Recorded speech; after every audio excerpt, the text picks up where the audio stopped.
all over because there was a lot of static in the last one. I'm not exactly sure what the issue is, um, but I'm 100% sure it had something to do with my headphones. It was going crazy.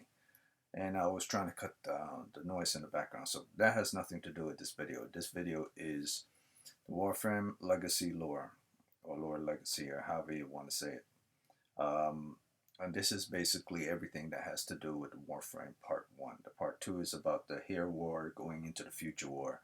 And the Part 1 is the war of the past, away from the past, and then the old war. So the war before the old war, or the world before the old war, and then the war before the old war, and then the old war, and then what led from the old war into the current now war.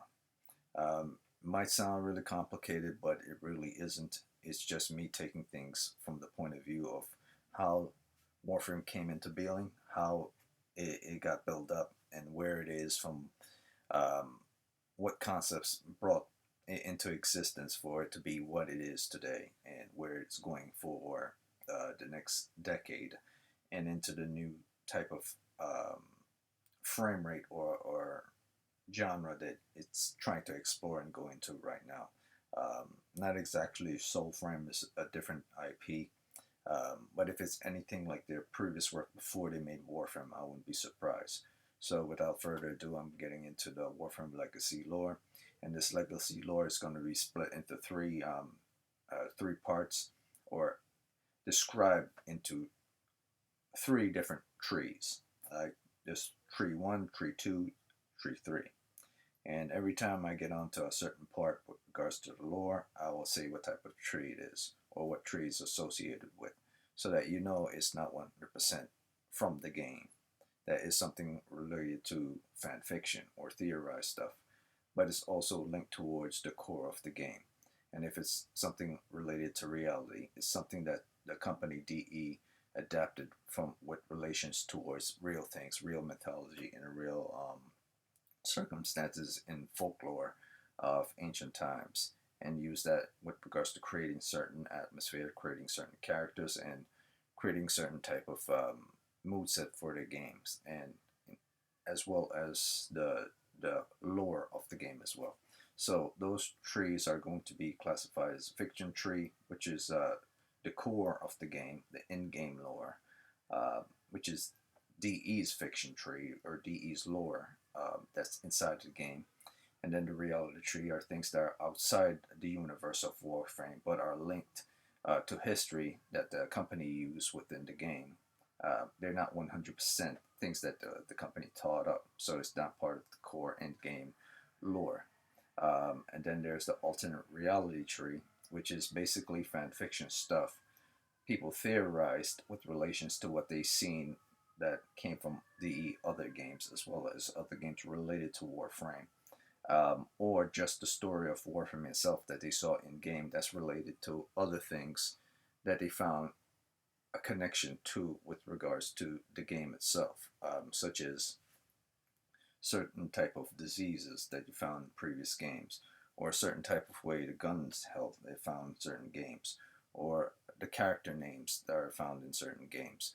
So these three things I'll bring up every now and again once I'm speaking of the lore. So I just want to make that clear, that it's not just simply about the lore of what's going on in the game, that some of these things were outside of the game, not 100% factored of the actual lore story in the game, but they eventually became reality in the game and are still theorized as certain things that possibly can be in the game, which Digital Extremes has not 100% confirmed yet moving forward for their next stories going into the future. So without further ado, I'm going to go straight into the first section of the story.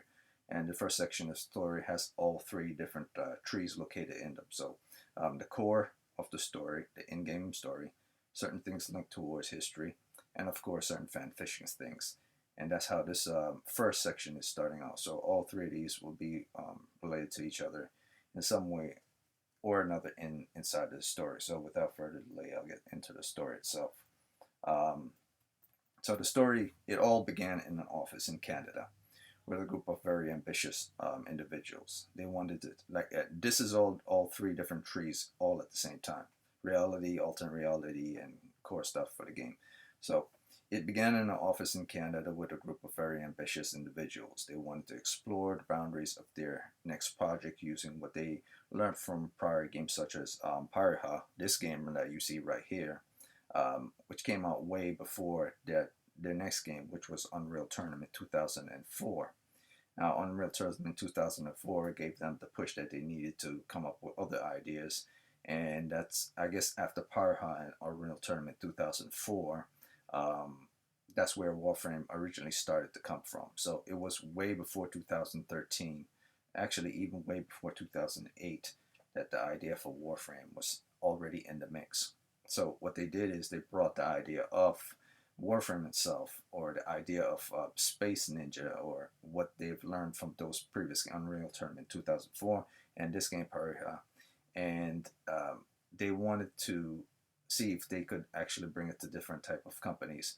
And of course, not a lot of companies thought about it that was interesting, but one specifically did. And so, but they wanted something very different. They wanted something that was single player. And that's where the game like Darksector came into play, that was released in 2008. But before that even came into existence, they pitched the idea of how they were going to make the Warframe, and how they were going to develop Warframe to this company as well as to their co-workers. So the idea of Warframe came from several factors. One of those factors was, main factors was the Guyver. And the Guyver is basically a buy-a-boost armor anime. And what it is the design of Guyver appealed to the people of digital extremes. And they wanted to find out a way to adapt the Guyver and its personal core design, as well as exterior design and the lore of Guyver. And what makes Guyver Guyver is logic of its existence within Warframe. And as you can see, the Guyver, being the buy-boost armor, has very similar looks towards Warframe, as well as the edges on the hands, the face, and the fact that it is a biological armor.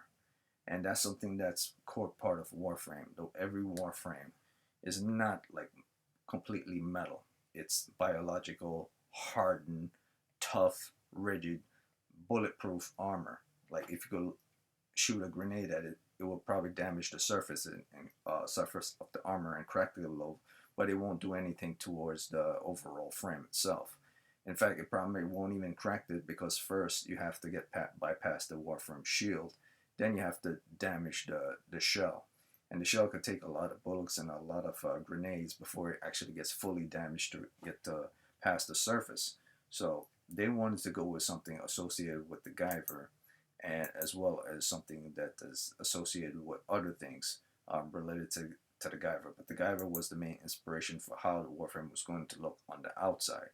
Now, there's a lot of Guyvers that go around, but this is a specific type of Guyver that you could basically see in characters like Necros or Nidus, or especially Nidus, who has a lot of eyes. And Nidus Warframe has eyes that are locked onto its shoulders.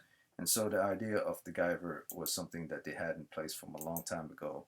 And then, but they also wanted other things factored in. They wanted something like Akira.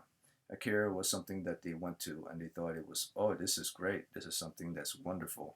The idea of this type of atmosphere and this type of world and psychic powers that the Warframe wanted to should have certain type of psychic connection abilities. His powers shouldn't just be something linked to the fact that it is mechanical, that in order for the powers to be affected and to be used, it has to do something with psychokinesis or telekinesis, or kind of the same, but the telekinesis has to be something that's linked towards the ability itself. That it's not something that's mechanical power that it could actually do, like it could throw an energy ray, that the energy ray isn't something that comes from energy itself, that it was something that had to force the energy out of the Warframe in order to do so. So that was something that went into the process of Warframe as well. And but they also wanted to experiment with other things as well. So it wasn't only Akira. It was Cowboy Bebop. It was also Bioshock. It was a lot of other games as well. So Bioshock, they wanted atmosphere. Akira, they wanted psychic powers. Guyver, they wanted to buy a boost. And Cowboy Bebop, I guess they wanted a type of ship and humor towards the game as well, or certain character behaviors to be humorous inside of the game as well. But they wanted the type of space bounty hunter slash ninja inside of the game as well. So that was something that I also took from Cowboy Bebop. But before they actually published Warframe, they were contracted to do the solo game that they were trying to pitch Warframe for. So they end up doing another game, and this other game turned out to be Darksector. And Darksector was a project, a very ambitious project as well. So basically, Darksector is Warframe. What Warframe would have been if it was a solo game. And when they did Darksector, they basically everything within that game can be summed up as a prototype towards what Warframe would eventually become. And that's how Darksector came into being, or should I say, that's how Warframe came into being. So Darksector was released in 2004. The idea of Warframe was born. That came from many places, Akira, so on and so forth. And then not only that, but also Metal Gear Solid as well, because they wanted also stealth within the game. And this was always stated by D.E. Steve when he had an interview to speak on what Warframe was before, actually after Darksector was made. So he had this interview, I guess it's in 2013 or 2012, to describe what the Warframe was and where it came from. So he told the whole story of how they came up with Warframe, way before they made Darksector. But the idea of Warframe was always something that came into play way before Darksector came into play. A lot of people thought that they took stuff from Darksector and then they brought it into Warframe, but that's not the case. Warframe was always in their minds way before Darksector became a reality. In fact, it went all the way back to Unreal Tournament 4, Pyraha, and their other games. So it was way before Darksector. But they also wanted stuff with relations to King Arthur, and this is where the part of the reality tree of folklore came into the mix. So they wanted something from the King Arthur times, a type of valianthood of King Arthur, and a type of mysticism, a type of magic, a type of bravado. But they wanted the weapon that King Arthur wielded, the Excalibur, to not be a weapon. They wanted it to be part of the characters, the main protagonist. This main protagonist here's full body armor. They wanted the weapon to actually be an armor. And so what they did is that they created this disease called technocyte, and the technocyte would eventually be the type of thing that would evolve and latch onto a person and turn them into monsters. But in this character's case, this protagonist's case, it became something more of a symbiotic relations with the character. So he was able to manipulate the disease, the technocyte virus on his body, and make it into living weapons. And that's where the term Excalibur came from, or the technocyte armor that was eventually created Excalibur came from, or the look of the technocyte virus on the main protagonist in Darksector eventually came to create a character of Excalibur in Warframe. Because basically, his Excalibur, the sword, was melded onto the armor of the Knights of the Round Table, or armor of a Knight of a Round Table, no specific one. And then basically they wanted the armor to be the sword, and the sword to actually the power of the sword to be the power of the Warframe, or something like that. But they also wanted to melt and connect toward the whole idea of it being something like the Guyver. So there was a lot of things that went into the creation of the technocyte virus, as well as the armor on the Darksector protagonist. And this protagonist, his name was called Hayden Tenno, and he was the main protagonist of Darksector. Among them, and Hayden Tenno was the protagonist of Darksector, but that's not what I'm going to talk about with regards to this main character.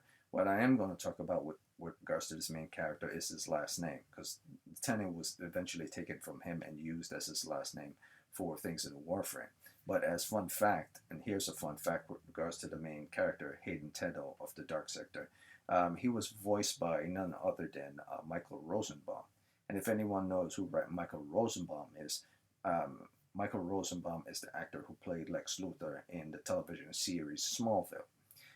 And he also appeared in prior movie before taking up the Smallville villain role in a fan favorite horror slasher cult film that's still well known to this day, is from the 90s, and that film is called Urban Legends.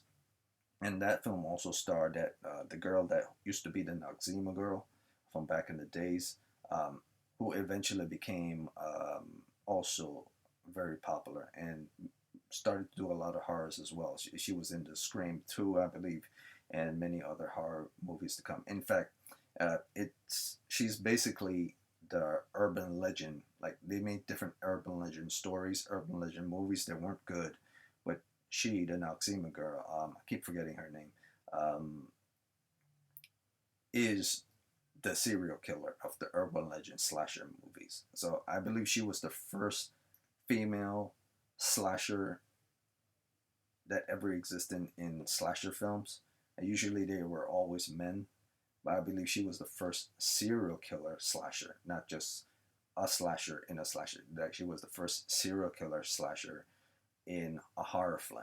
So that's a little fun fact to know with regards to that movie, and a fun fact to know that Michael Rosenbaum, who played Lex Luthor in Smallville, as well as the character Parker, I believe, in Urban Legends, was actually the voice actor for Hayden Tenno in their Darksector game. And I like the fact that the word Tenno from his main protagonist name was taken from that game and used within the Warframe. And this is where the whole alternate reality tree and core tree are melded together and linked together, because there's no guarantee that that was the case. I'm just stating that this is too much of a coincidence for his last name to not be linked towards Warframe. When they're having a TennoCon 2022 in this month, so it's not really a coincidence for his last name to be the name that to describe those who play Warframe as users towards moving around their avatars. So yeah, that's something that's very interesting. That's a little lore for everyone, and something that you could actually say, hey, that's pretty cool. The guy who was Lex Luthor, Superman's main enemy, it was actually a voice actor for Hayden Tenno. Okay, so moving forward, I'm going to go straight into the next section. We already know that Hayden Tenno got the technocyte on him, and that this technocyte grew onto his body. It became a living weapon. Hayden Tenno fought the main bad guy towards the end, called Mercener, and Mercener turned into like a gigantic type of creature, that this creature right here, and eventually at the end, Hayden's entire body got consumed by the virus, the technocyte virus, and turned him into the Excalibur type looking armor that he had on his body. And then he fought Mercener at the end.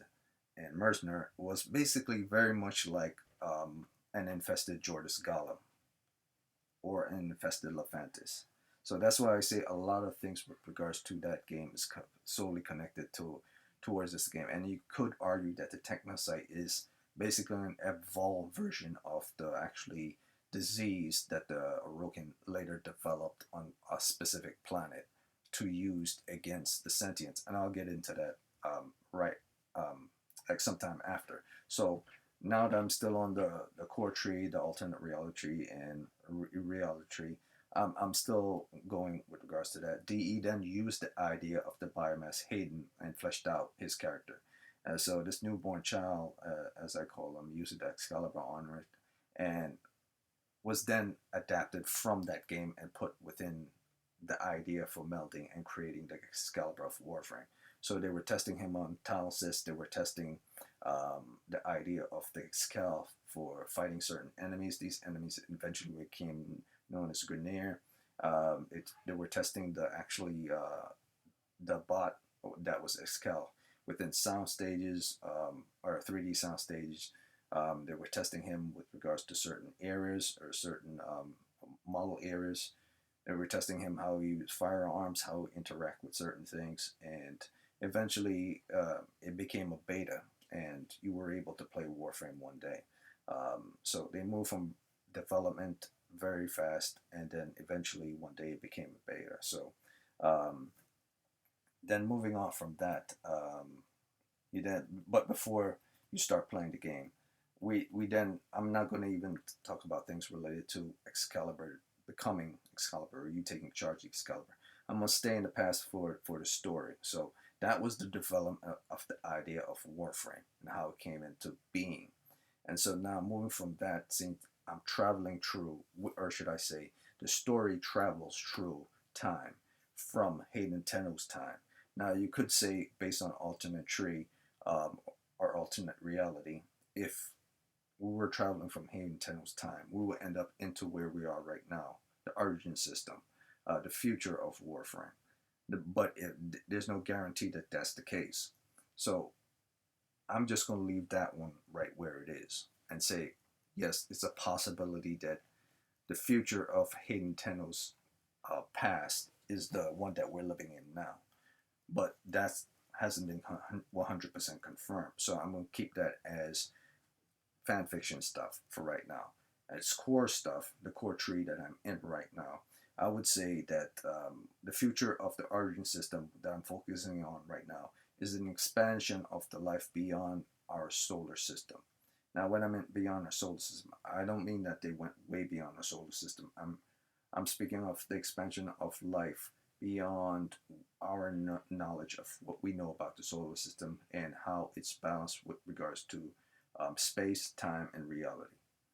Um, as well as the legacy of the culture of people who lived from way back in the ancient times, Hayden Tenno's times, or whatever time existed during the Warframe's past, way past, to where they are right now, into the future right now. So time passed slowly, and eventually the system that we now call our solar system became simply a word to say solar system.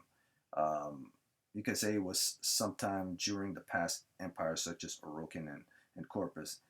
Eventually, that eventually came to being that rich corporations invested in mining, pharmaceuticals, weapon development, and terrain vehicles. That during that period is the reason why our solar system was no longer designated as solar um, under a scientific classification. It became more of a hereditary thing or a lineage thing, because we're no longer associated with one home, being the Earth, as our original home, but many planets were our home. But the Earth was always our origins, or our origins were always located within this solar system. But it was never bound by science alone. It was more than that. So um, I would say, moving on from that, these corporations, whoever they were, whatever they were doing, whether they were on Earth, whether they were in space, grew vastly during the next couple of hundred years or so. And space travel became a norm, and people travel to different planets, so on and so forth. But they didn't travel that far as you would assume. Mercury, Venus, a lot of planets were explored, but the more distant ones were still not explored yet. So a lot of mining, a lot of terraforming, a lot of pharmaceutical research, or a lot of weapons development, and there were a lot of terrain vehicles were used when traveling to different planets as well as moving around. And most of these corporations were eventually corporations that came to be known as corpus when they had mergers together, or they all came as one corporate cooperative corporation. Um, that's basically what you call corpus. Either way, during this infant origin system, the century before the rise of the Orokin Empire, these corporations were scattered throughout the solar system, excavating, terraforming planets for personal gain and power. But they always wanted the desire for places beyond the solar system. So, under the core tree, lore of the core tree, eventually they um, eventually they wanted to experiment with. I would say eventually these companies, but one specifically that came became the Orokin wanted to experiment with mining beyond the stars. So they created the Sentients, and the Sentients were basically machines that could do labor morning, afternoon, night, never sleeping, basically like living Terminators, but not for killing. They were simply for mining. So they were developed, and eventually, during that development period, they sent those machines, those sentient machines, off into further reaches of space, beyond where their current technology could help them. And one such place was Tau Ceti, which is an actual real place that's located around real locations or formation of rocks located around Mercury. So they send them around Tau Ceti, and eventually, for reasons unknown, um, during the process of Tau Ceti, the sentience kind of went through the void, a void that was there, and end up stranded on the other side of the void. But this, so let me make it clear that the Orokin discovered this void prior to creating the sentience. So I'll make it clear that way. They discovered the void prior to the sentience. So as these different corporations were growing, eventually one of these corporations discovered the void, and the void was something that no one knew about, and scientists started to experiment on the void, researching the void. Eventually the void became commonplace, as something that people started to research on.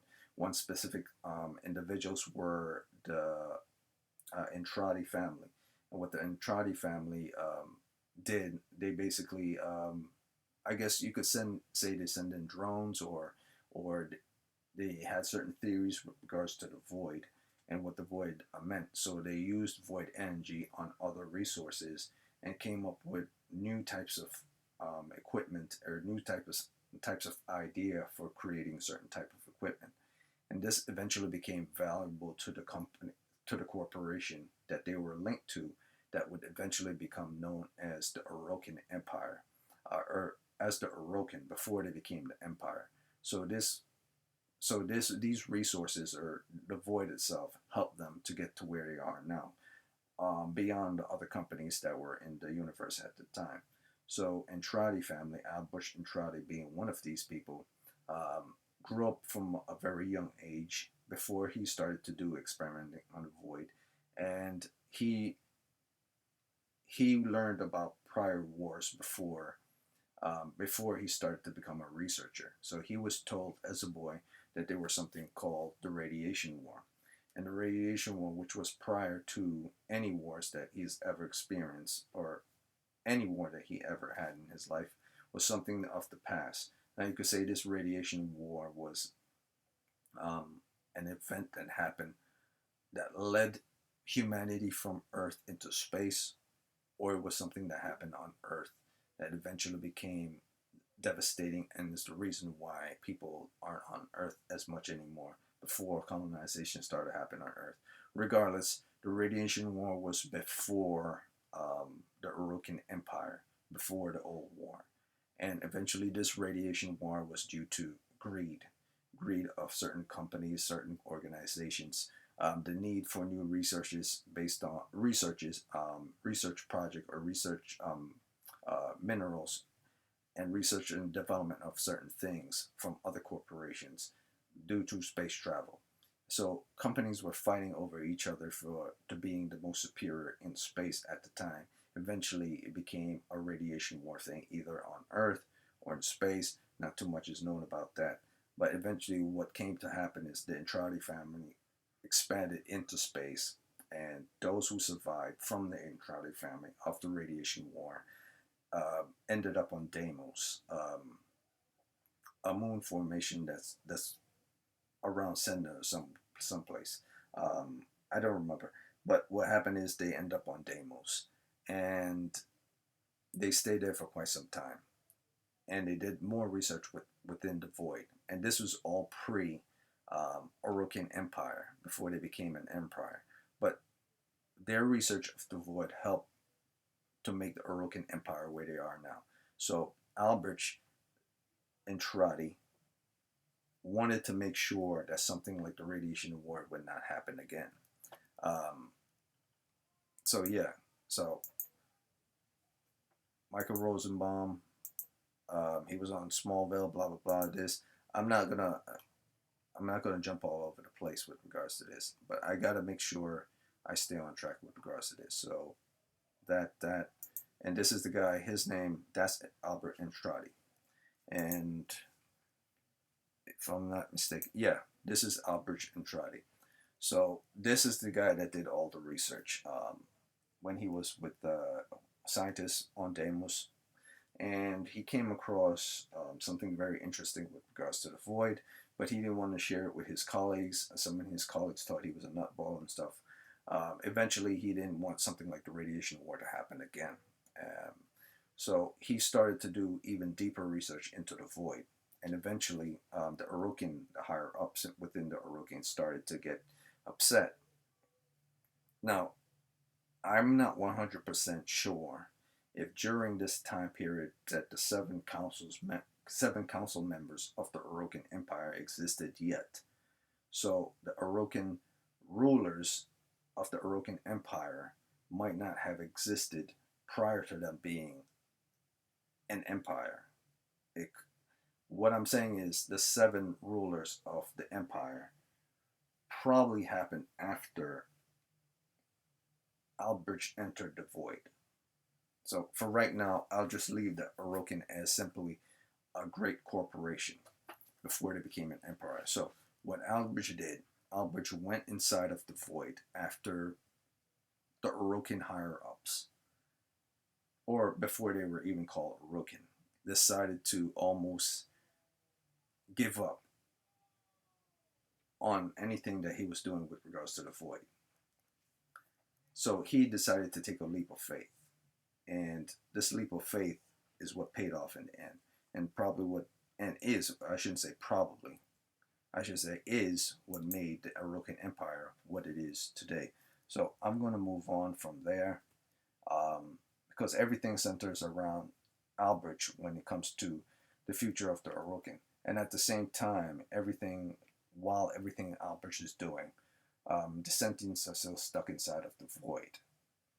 And when I guess due to the loss of the Sentients in the Void, this was probably one of the reasons why the higher ups wanted to experiment on other things with regards to the Void and to find out new ways to recover their losses. But that's also in alternate reality tree stuff. So there's no guarantee that that information is 100% correct. All we know so far is that Albrecht experimented with the Void. Albrecht went inside of the Void, willingly or unwillingly, we don't know, with a couple of other people. Or he went in there before, I think by himself. And then eventually he came out.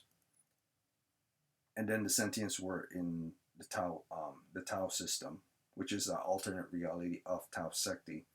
So they didn't really go out of the solar system. It was more like the Void took them to a place almost linked towards Mercury itself. So that happened as well. And they were there. And while they were there, they were being, I guess you could say, evolving, because there were sentient beings that were able to self-replicate. But they were stranded there because the Void was poisonous to them. The Void malfunctioned them in a certain way. The Void deformed them in a certain way that to the level it gave them consciousness, which is very weird because all they were before was automatons. So while all that was happening, while they were replicating, while they were evolving, while they were having self-consciousness and being aware that they couldn't get back to their original planet or their original solar system, they plotted and did certain things in secret, I would say in secret, by themselves, replicating, continuously replicating in the Tau system. And eventually came to realize that anything that was bioorganic was a threat towards the universe. There was no balance or harmony there. So they did a little plotting in the Tau system while Albert was doing his own thing with the Void. And eventually he came out of the Void, and he was altered, and his body was altered. His eyes were altered, his skin was altered. And what he learned about the Void was lots of information. Um, so yeah, let me move on from there. So I gotta stay on track with this. So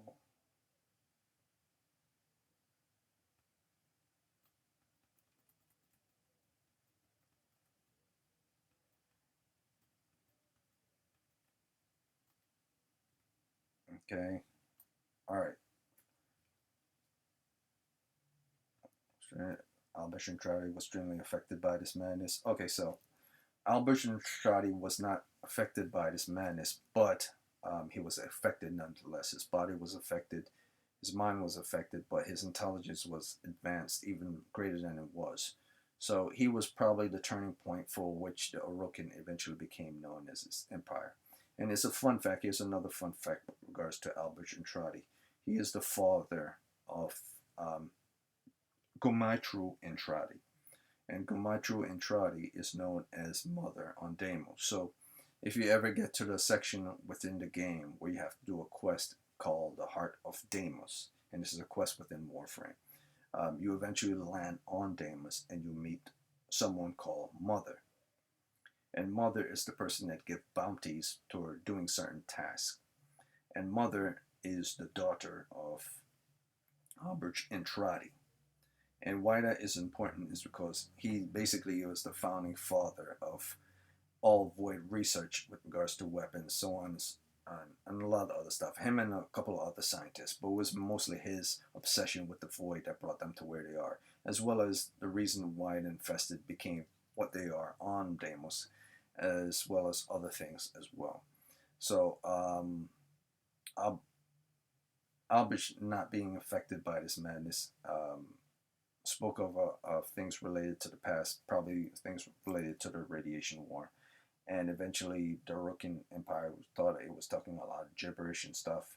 They didn't understand what he was talking about with regards to words of the void, words of things that he saw someone within the void, and things of and I guess research information that they didn't know too much about. Basically, Albert Entrada became like the Einstein of his times, and not a lot of people could keep up with his mind because of influence of the void.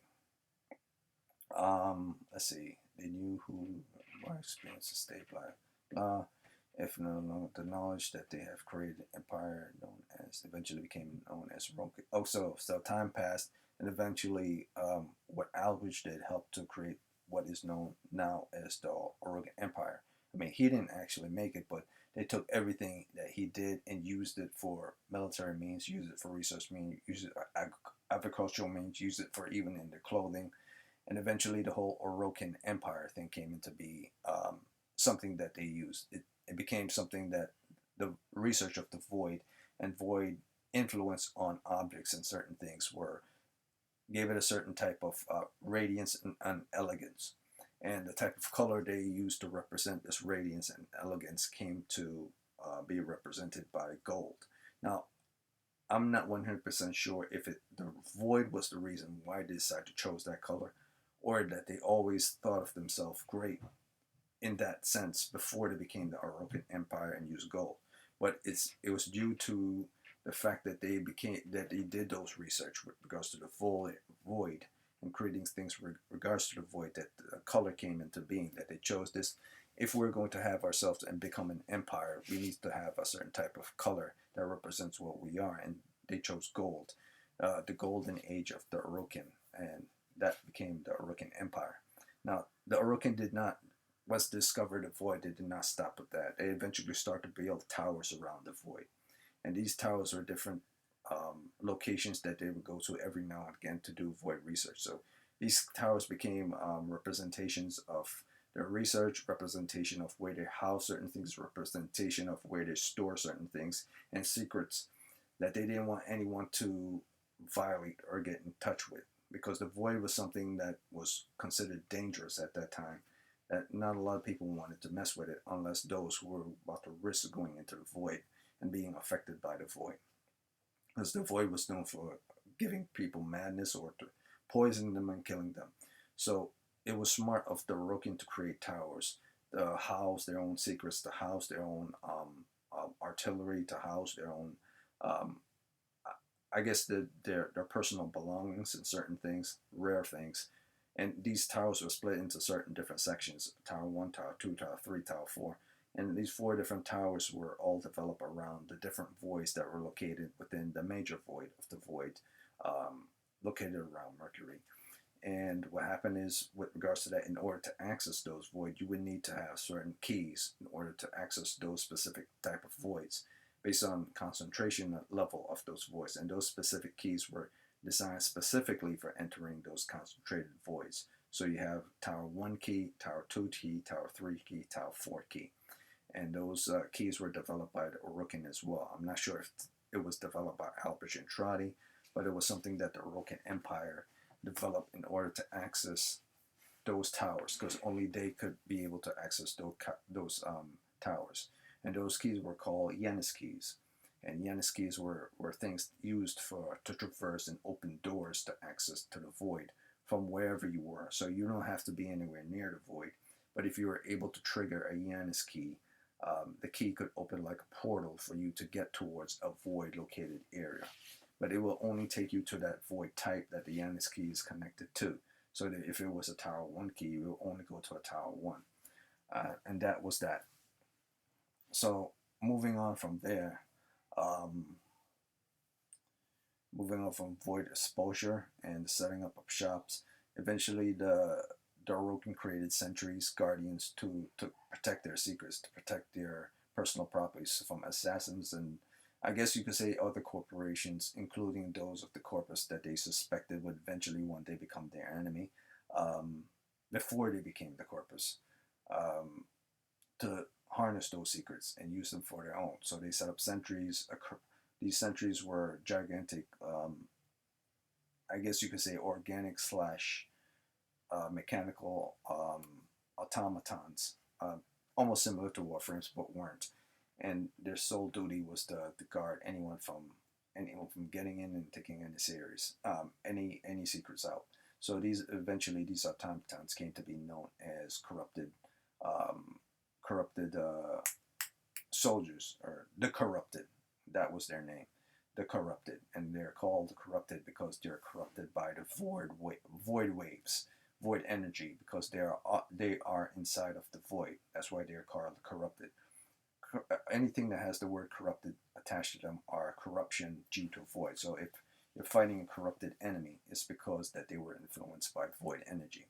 So these corrupted are usually wear gold or have gold outfits or gold in appearance. And that gold outfit or golden appearance was something influenced by not only the void, but the fact that they represented the Orokin Empire in the decadence color, that gold was what the Orokin represented. So moving on from that, the sentries guarding the void, time passed yet again, and people grew to see the void as commonplace, blah, blah, blah. Eventually, Orokin Tech used everything of the Orokin, everything that they found with regards to research to develop even more type of research, and those research developed even more type of researches. Eventually got to the infested. All the while, the Sentients were still trapped inside of the void, unable to get back. So they eventually got towards investigation, or should I say, experimentation on something called a virus, a pathogen virus. And this type of pathogen virus was something that they didn't expect to use against the Sentients one day. It was just something that they came up with simply because that they needed a way to defend themselves against the Sentients.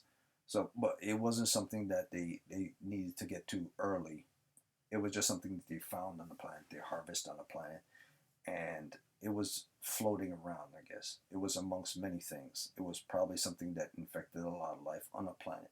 It didn't know which planet it was. It was never stated which planet it was, but eventually was harvested. It was harvested and experimented on by the Entrada, and as well as the Orokin. I believe it might have been Deimos. So that was the next thing that they end up doing. They end up experimenting on this virus. But this was before, way before the Sentients decided to return. And how they were able to return is another thing I'll get into. So right now they're experimenting on the virus. So representative of the council. So I guess this is now the factor in the game that I would say under the core tree that they are now executors. Um, 7 representatives of the council. So I could finally say, now that the empire is here, the council has 7 representatives. I'm not sure if 7 was always the number that used to represent those who lead the Orokin, but 7 was the number that was used to describe those who were the executive higher ups. And these representatives of the council were called executors.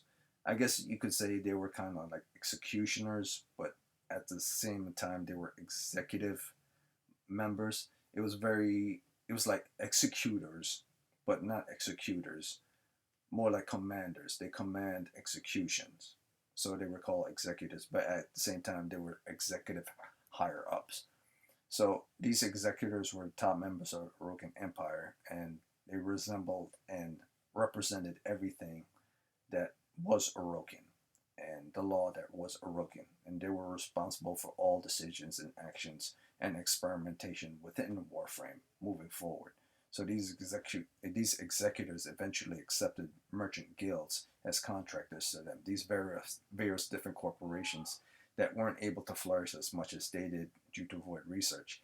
So they hired a lot of subcontractors with regards to developing even more things, because as Entrada became more well known, and as the void was something that was experimented on and was seen, and I guess even more Orokin entered the void, because I believe like the top higher ups, those 7s were also individuals that entered that void and were affected by the void, but not all Orokin were.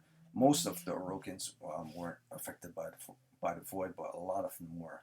Now it should be stated that no one exactly knows if the Orokin were a different species than human. If they always looked the way they did, and the void just altered them to look even worse than they originally were, because the Orokins are known to be tall, they are known to have long limbs, they are known to have peculiar type of skin and peculiar type of eyes. So were these things actually void influence? Yes. Were they always long-limbed people or always different from human beings? There is no 100% guaranteed fact that Orokin were a species amongst the many different guilds, because you have human beings that had their own factions in space, and then you had other humans who had their own factions space, and other humans who had their own faction space, and then you had the Rogans who were humans as well, who had their own factions as well. But it's unknown whether the main higher ups or all the people of most of the people of the Orokins were a different species, and then the void just altered them, or if they were always human and the void just altered them. So that said, they hired subcontractors, and these subcontractors eventually became the corpus, basically corporations in cooperativity, and thus they are called corpus. But before they became corpus, they were individuals that worked under the Orokin Empire. They only truly became corpus when they saw the benefit of them, all of them learning from the Orokin all at the same time after the fall, not before. So before, they were simply merchants working for that organization separately. Like Parvis Granum, I believe he was one of those individuals uh, working for them separately. So, like I said, this guy, Albert Entrada right here, was the person that started it all. And then he eventually had daughter, and this daughter is the person you find on Deimos. And she's also an Orokin, a true Orokin blood. And they also created towers, and these things are the towers that you see right here, and specific size. and these are certain things that go from one era to the other era, and these are voids that lead from one door to the next. But everything Orokin was always gold in shape and gold in size, and represented what they who they were in their culture. And then, of course, the Orokin started to experiment on different disease, and then eventually they used those disease on people. But at the time, it wasn't actually something used for war. It was just something to do for research to see how it would affect people. It was never something considered to use in combat. It was just a new type of research that they were doing, like many quack scientists do, who wanted to see how things work on organic life. They did it on rats, roaches. I don't know. They use it on all sorts of things. So moving on from that, Albert Entrada did more experimentations with regards to the void as well. He eventually, and here's where things get real bizarre. He eventually came across these things called um, requiem words, and requiem words were eventually when he did not tell his colleagues, or maybe he did, but he did not tell the Harukan higher up. I think they discovered it later on. He didn't directly tell, or maybe he did directly tell. I don't 100% know what happened with him when he entered the void. So he exited the void, and those knowledge and everything that he ended up speaking with regards to making the Orokin Empire great, making the Orokin Empire vast, came from the man in the wall. And the man in the wall was someone who eventually probably lived inside of the void for a long time. It's not even clear that the man in the wall is a he or a she or it or a them. What is known is that the man in the wall used these specific words when casting spells or when doing anything or when moving from place to place. And it was weird for him because what the man in the wall did to Albridge, the man in the wall kind of removed Albridge consciousness from his body. It kind of projected it in a certain way into a younger version of himself, or changed reality from how he saw himself into a younger version of himself. So basically make like duality. Like if you were to look into a mirror and you were to see a younger version of yourself, it would still be you. You would still move your hand up, you would still move your hand down, but it would be like you looking at a younger version of yourself. But the other person that you're looking at will probably respond differently to you because it's still you looking at yourself and you were saying, what the hell? But you only see the word what the hell at the same time. Because you're two different people, yet you're still the same. So the man in the wall, this freakish thing would eventually invade your body or invade the body of someone. In this case, it invaded Albert Entrada and caused something called continuity, or made Albert immortal for a change. So much so that it scared Albert Entrada.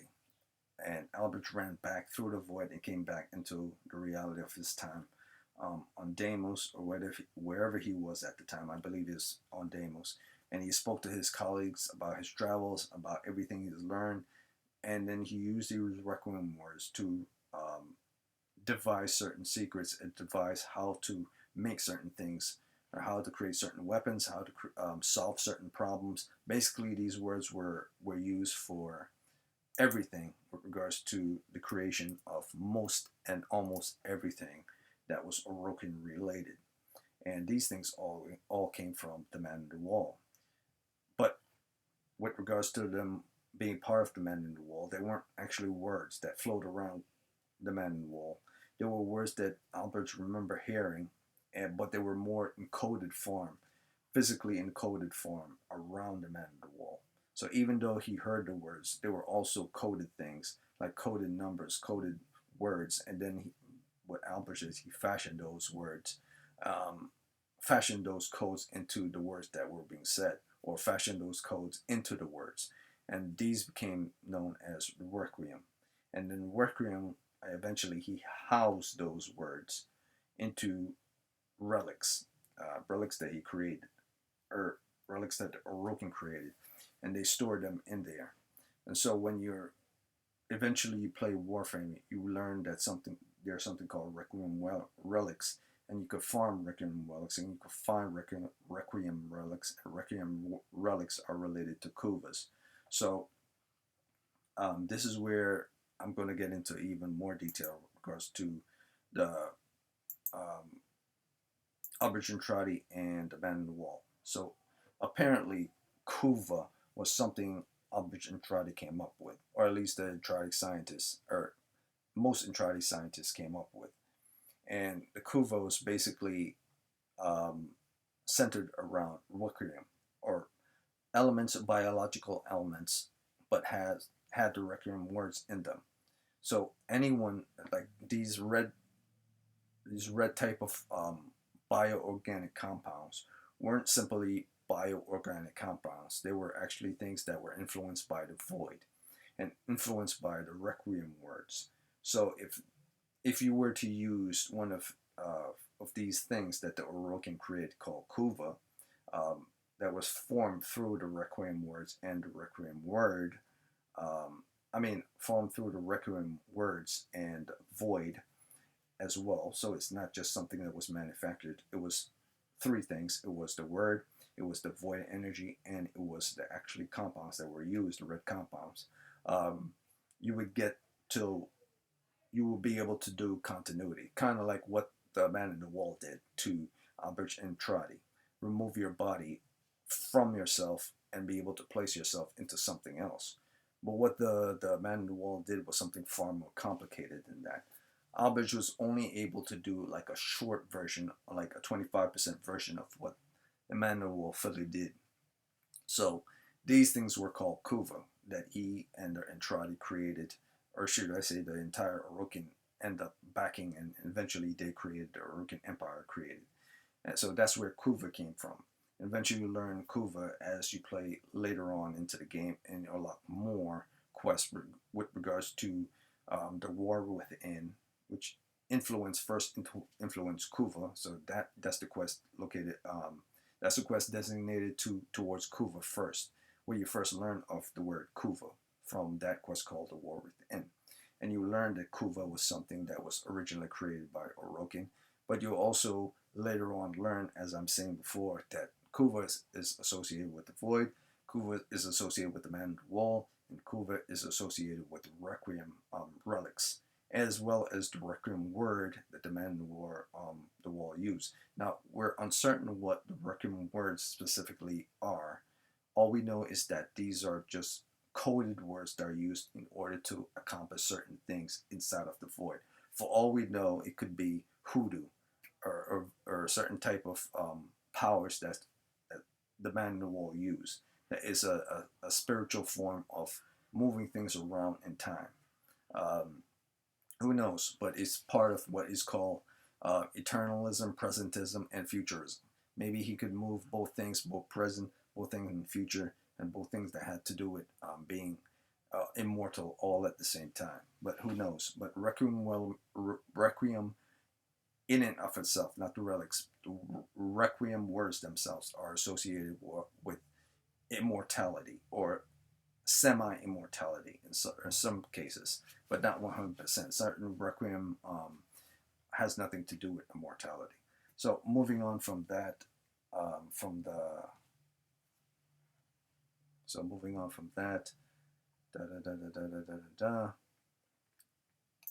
we learned that the Man in the Wall eventually showed up towards the end of the game, within the New War, the most recent quest.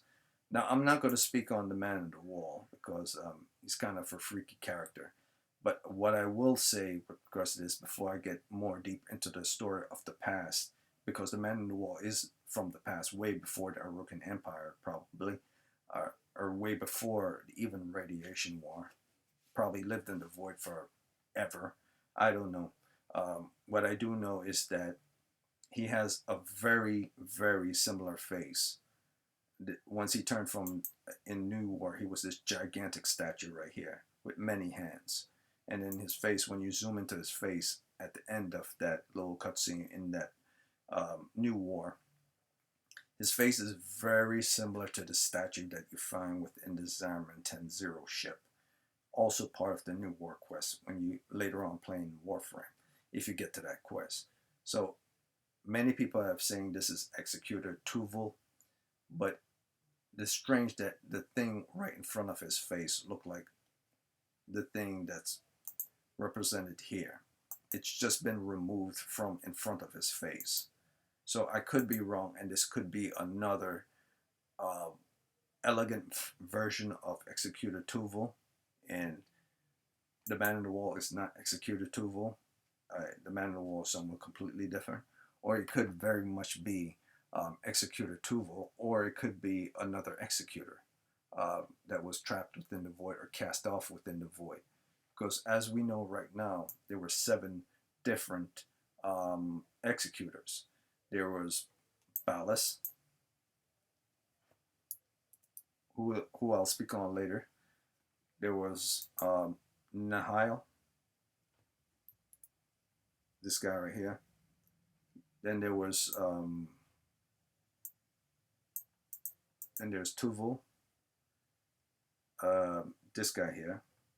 So Ballas, Nahil, Tuval, and then there was Avantis.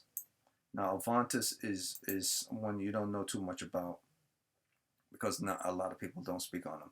But Avantis was also an executor, and eventually, after the Tennos did their uprising, he fled onto another planet. But that planet eventually got overrun by infested, and he had to flee with his servant called Bilsa. But eventually, the Warframe called Grendel tracked him down, and it is said that Grendel killed him. But we don't know that for sure. We just know that Grendel went after him and destroyed it, because during the uprising of the Tenno, the Warframes eventually killed off all the remaining Urukans within the Empire. And of course, the Sentients end up doing that too. So what the Sentients could not finish off, the Warframes finish off. But before I get deeper into that, I'll go right back. So yeah, as I'm saying, so I don't want to skip too much of anything. The story is progressing slowly getting to the current times. So Albert Entrada came out of the void. He met the Man in the Wall. The Kuva was developed during this time period. Sentients are still trapped in the void. Experiment with regards to the infested virus was still on the way. The Sentients didn't come back yet. Albert Entrada kept all the secrets of the void to himself, most of the horrific stuff with regards to Man in the Wall to himself, and made more progression, and the Rukin Empire made more progression. And of course, eventually, Parvis Granum, this guy here, eventually decided to do experiments his own that he learned from the Urukan. And eventually Parvis Granum became one of the renowned founders, or the forefather of the Corpus. So basically he was one of the merchant guilds, or one of the merchants at the time, merchant companies at the time before they became Corpus. You could say he was the person that allowed for all these companies to come together and become Corpus. So it was slightly after, I could say it was slightly after the fall of the Urukan Empire that he decided to make all these companies come together. But before, I believe he existed during the time of the Empire. Did he serve under Ballas and everything? I do not know. Not 100% sure about that, but I do know that he was the person that created the Protea Warframe to serve him as a bodyguard of some sort, or to protect his secrets. So moving on from him, eventually him and all his other merchants worked tirelessly every day to develop new Urukan research, new Urukan weapons, and do deeper dive into things that the Urukan were making with regards to the Void. And soon after, one day, Ballas, the executors, I believe he and a lot of the Urukan got tired of waiting. They got tired of waiting on Albert Entrada or whoever, and they wanted to find out more experiments, even more. They wanted to find out a way to increase and use the Kuva even more. But before he was even able to do that, before he was even able to experiment even more on Kuva, Uh, I believe a soldier, a Dax. I could be wrong. Dax were bodyguards at the time for the Rookin, hired by them, or I don't know, special soldiers hired by them. A Dax at the time, a unit under the Rookin Empire. One of the soldiers decided that he was going to do his own personal revolt. So before Ballas was even able to plot what he was plotting, um, with regards to the other seven, while they were doing their own thing, he was able to, before Ballas was even able to plot and do his own thing. Eventually, he ran into um, a guy called Orden Karras. And Orden Karras, I basically, I guess you could say he kicked down the door. Um, or maybe Ballas always knew that he was plotting to kill all of the seven. And so Orden Karras ended up trying to destroy the seven. Um, and the main reason for Orden Karras trying to destroy the seven is because Orden Karras came to realize who these people really were. I mean, a lot of people knew who they were, but Orden Karras more than everything saw them for that they were like monsters. Like he himself, Orden Karras, was a monster for committing atrocities and killing in the name of the Empire. But he didn't want to be remembered as a butcher. He wanted to be remembered as not just as a hero or a butcher. He wanted to be remembered as something more. So his great deed, in order to be remembered as something more, was to take down the tyrannical government that he was under. But the thing is, here's where it gets weird, is that he was given Kuva in order to show that he had Orokin authority over other decks. Like basically, it represented him as anyone who carried a Kuva were basically Orokin and Orokin elite. Like you didn't have to be of Orokin blood, but you were an Orokin elite. So everyone else had to listen to you. So it was suspicious that he had this. And then you later found out that he didn't have it to have it. It was given to him mainly to honor him, but he didn't know how to use it. But a lot of people are suspecting that Ballas always knew that he would betray the Empire, and Nahal probably always knew as well. And so he was probably given this thing without knowing that what it would do.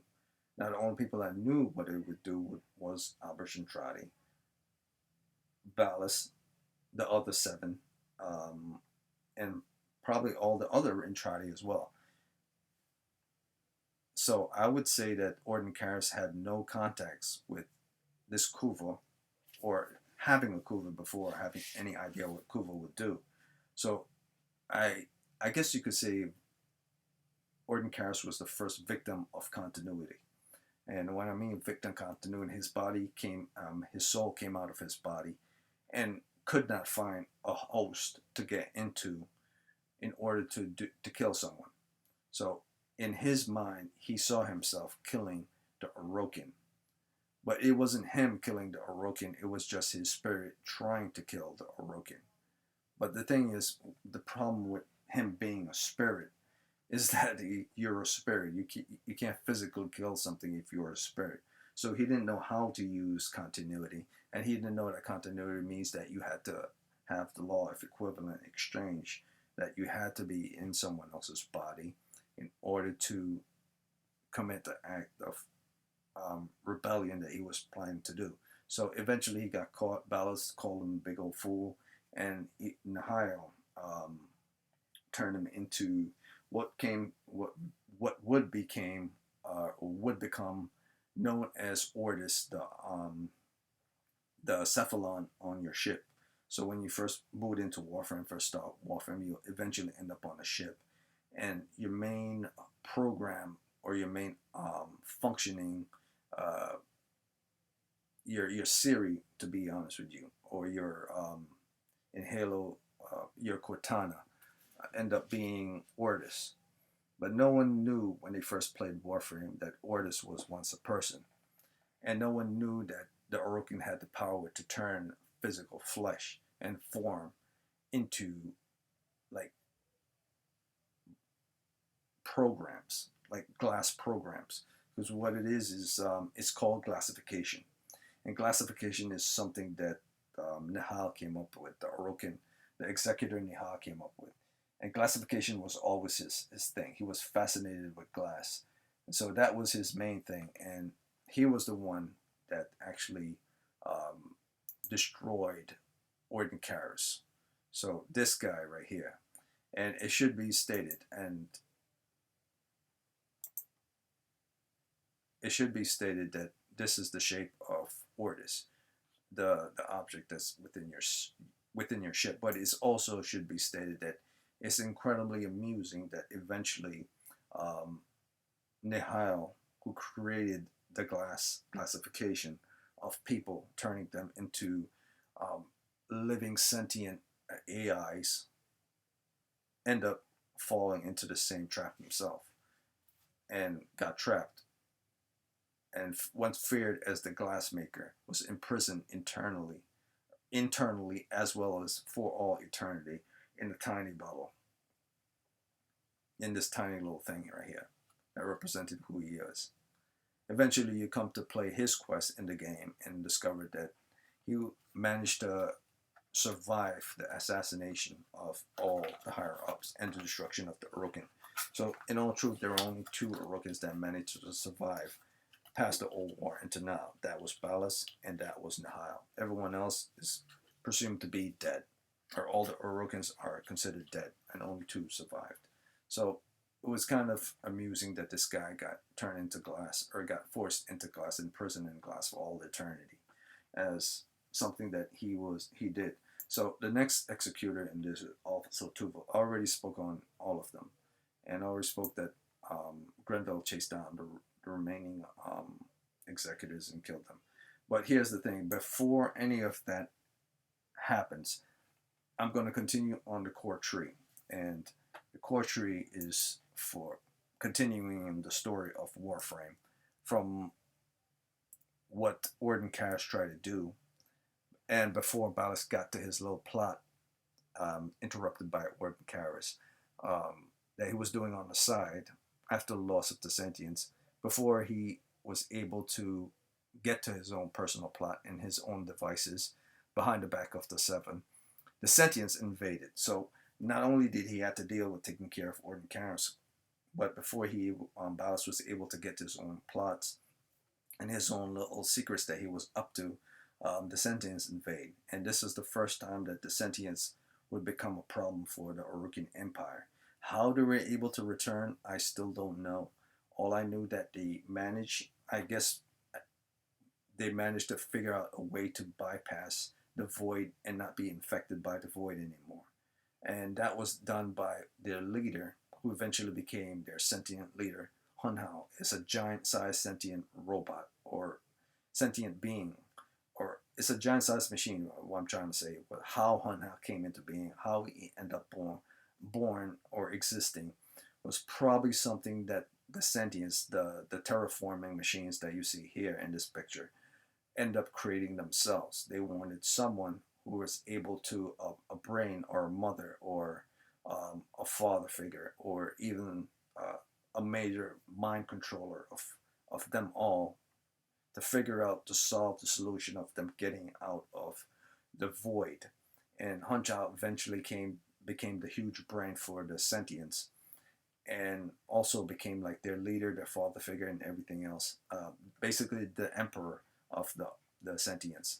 So everything was like a hive mind. All was connected to Hunhao, and Hunhao was connected to all of them. So the sentients was very much like the Borg, a hive mind. So moving on from that, now the sentients returning and invading the Argent system. Um, and this all sounds very familiar because eventually, once the sentients start to invade and start to kill off all um, the Orokin higher ups, the Sevens, eventually, or should I say, inevitably saw their doom. And this was before the creation of the Warframe. They saw that their doom was creeping up on them, not just daily, but by the hour. So they didn't have anything powerful enough to stop what they had originally created. Nothing whatsoever at all. So what they did is they sought to all their different experimentations that they didn't pass. They went to the Entrada, asked them, begged them, I don't know, plead, or even bribe them, or torture them. I don't know what happened. But eventually, the Entrada and other Urukan scientists, maybe not even the Entrada, introduced the higher ups to the disease. Or maybe the higher ups already knew about the disease and it was their last resort, because they knew that the disease of the infested was something that they didn't want to deal with, because it once the infested disease attached onto anything that's bioorganic, it automatically make them crazy and attack anyone. So what the Entrada and what the Urukan tried to do was try to mentally control these automatons, these infested automatons. But they were unable to control the infested automatons because, like the Sentients, strangely enough, this disease, the disease before it actually infected anything that's organic, whether it's a fly, whether it's a mouse, whether it's a person, whether it's a tiger, it doesn't matter.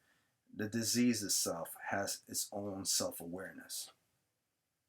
Like, it is a person in and of itself, but not just like one person. It's like many persons in and of itself. It's basically, if you ever saw the movie The Thing, um, it's a conglomerate, or it's a concentration, or a concoction, or it's like a stew of many things to make something taste delicious, which in this case is not delicious at all.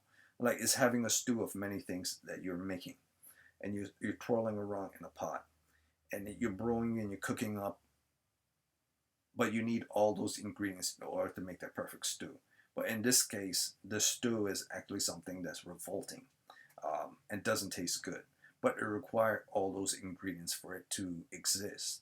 So this stew, which is the disease itself, had all these elements in it prior to it actually being experimented on. So what the Urukan did, all they did is basically heighten up the consciousness of this disease by introducing it to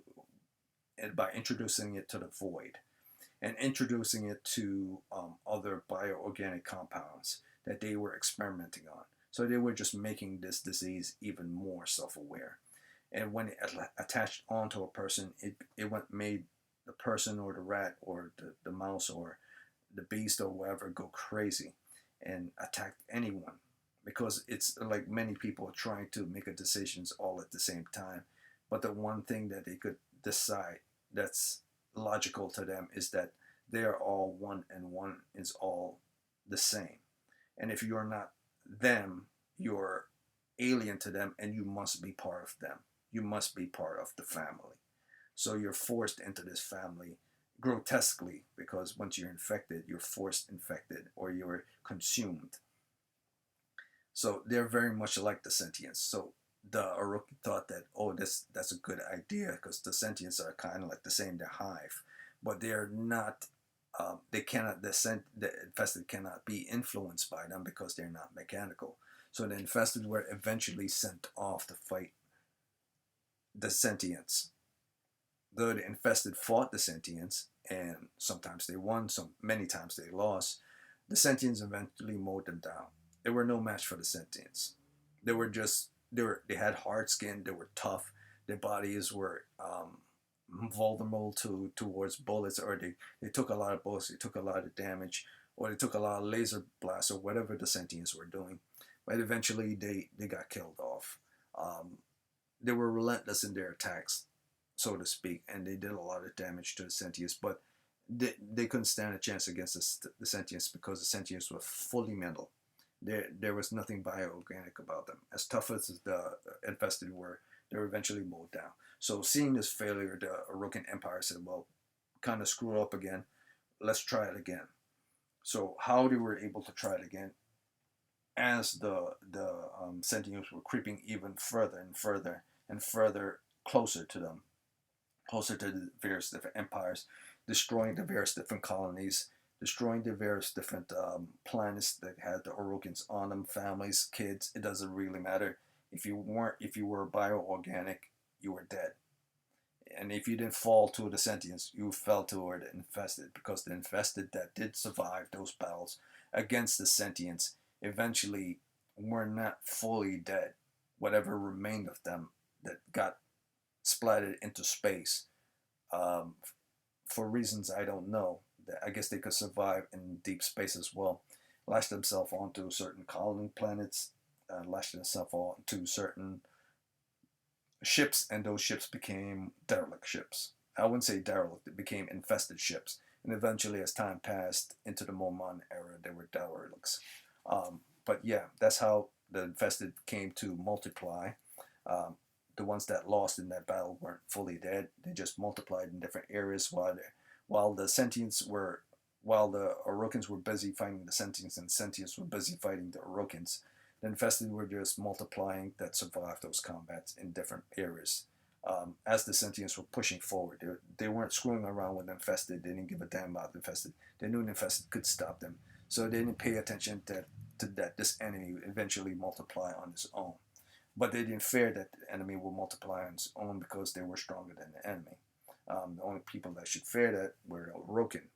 But it didn't turn out the way that the Sentients expected, because turns out the Sentients were finally able to be stopped based on Orokin using um, the infested disease that they placed on certain people, and they melded with, I guess, a sentient that they found, and they were managed to destroy it by the help of the infested, and they basically broke down that sentient and evaluated the compounds of that sentient and everything that made up that sentient, why it moved, so on and so forth, and whatever elements that they created, used to create the sentience from the very beginning on their research with the help of the corpus. They then saw the evolution of these creatures from whatever was defeated in the original research, and then melded those compounds that made their hard skin, the sentient's hard skin, inside of the disease itself. So this disease, for reasons I won't say it's a technocyte, it's a different type of disease. They meld this disease, melted it down, and combined it with the liquid that is the disease itself. And then they saw that they had certain different metallic effects. The metallic effects bonded with the disease once they placed it on a person. So they took prisoners, or they took slaves, or whoever these unwilling people were, or maybe even enemies of the empire, and you use them as guinea pigs, and they put the disease on the person that now has sentient compounds in them, and that's how the first proto warframes came into being. Because what a warframe is actually a, an infested, a sentient, and a human, if you consider whoever they were used as human, as well as the mechanical properties that the human, was using. Let's say, for instance, if they were to use a Dax, since Dax aren't fully people, they are half people, half machines, cyborgs that are with augmented body. If a cyborg slash human, that's a Dax, were to be melded with this disease, the metal part of the Dax is considered within the factor of creating the Warframe, or the proto Warframe, as well as the flesh part of the body is considered with creating the Warframe. So once these unwilling people, let's say they were Dax or traitor Dax, or citizens or enemies, they were used and their bodies were consumed. And what I mean by consumed, I mean consumed down to the last cell. Um, I think everything was digested. I don't know how it goes, but all I know is that it took the form of the disease took the form of what it represented. So if you had a round head and your head got digested, eventually the disease would eventually grow and form into a round head.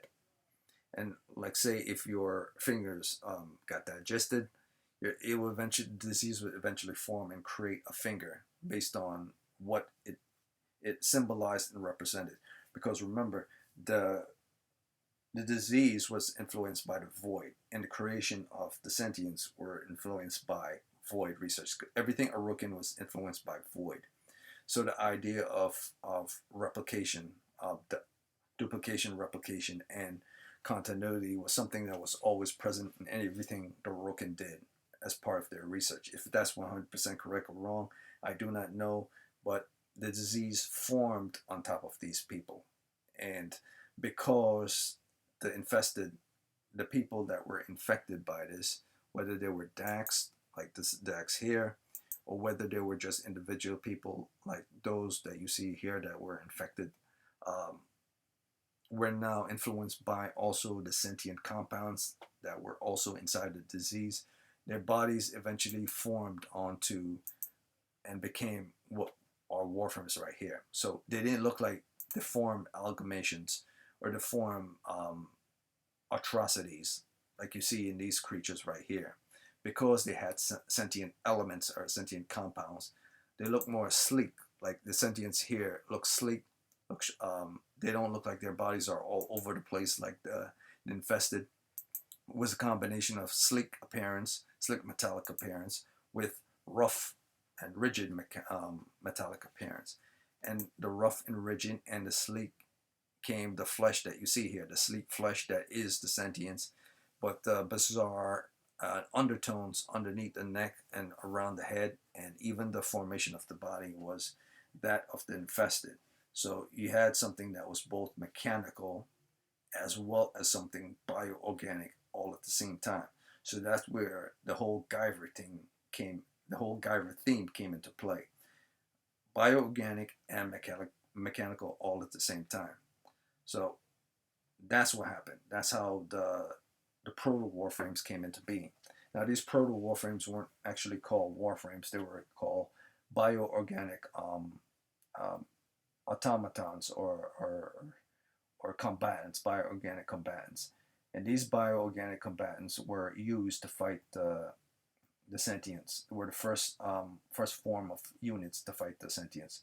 And in units as unit of four, one of these bioorganics was equal to a small army. Two of these bioorganics were equal to another small army. Three, four, you get the picture. There was only like 4 or 5 of them sent into combat. And it was like an entire company of soldiers sent into combat to fight in another entire company of enemies.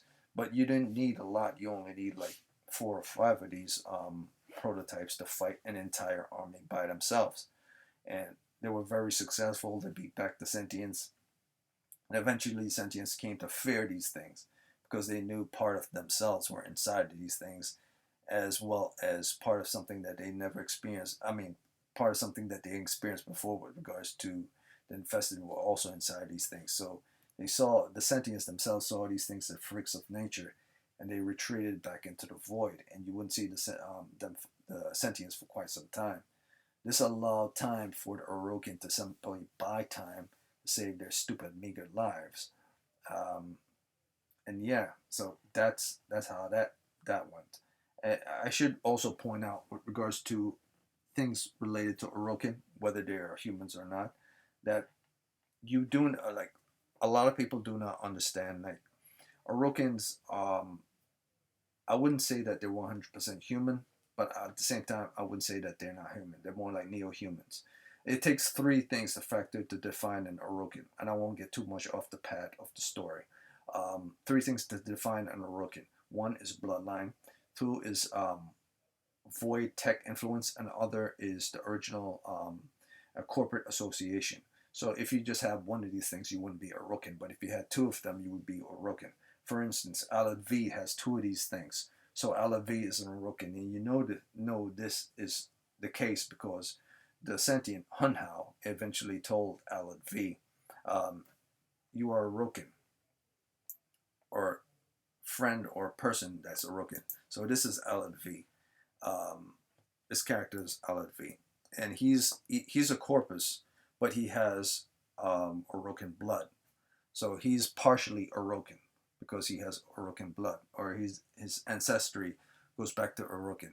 What's also Orokin are the queens. Now the queens were existed during the times of the Old War. They were very young and they fled the Old War while the Warframes did their whole thing in revolt. So they were also considered, can be considered Orokin.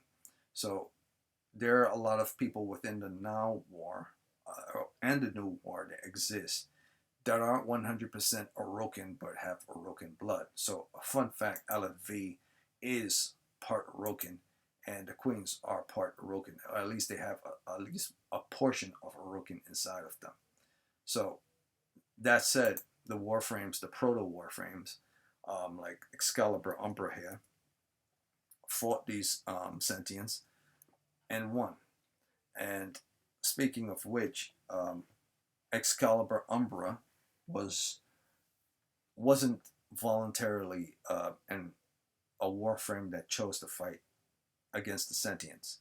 Excalibur Umbra was a person that learned that of Balor's betrayal, learned that Balos was going to turn against the Empire, learned that Balos was plotting in order to betray the Empire. And I'll get into that later because it has a lot to do with the past. So I'm not going to jump into that just yet. I'm getting close to that and close to the story. So that's what happened with Sentience. That's what happened with Infested, and that's how the first Proto Warframe came into being. And and everything with regards to the other seven, that's how those things went. So now I'll get into. I already spoke on Ordinary Karis. I already spoke on the Executors, and now we're moving forward even more. So let me see.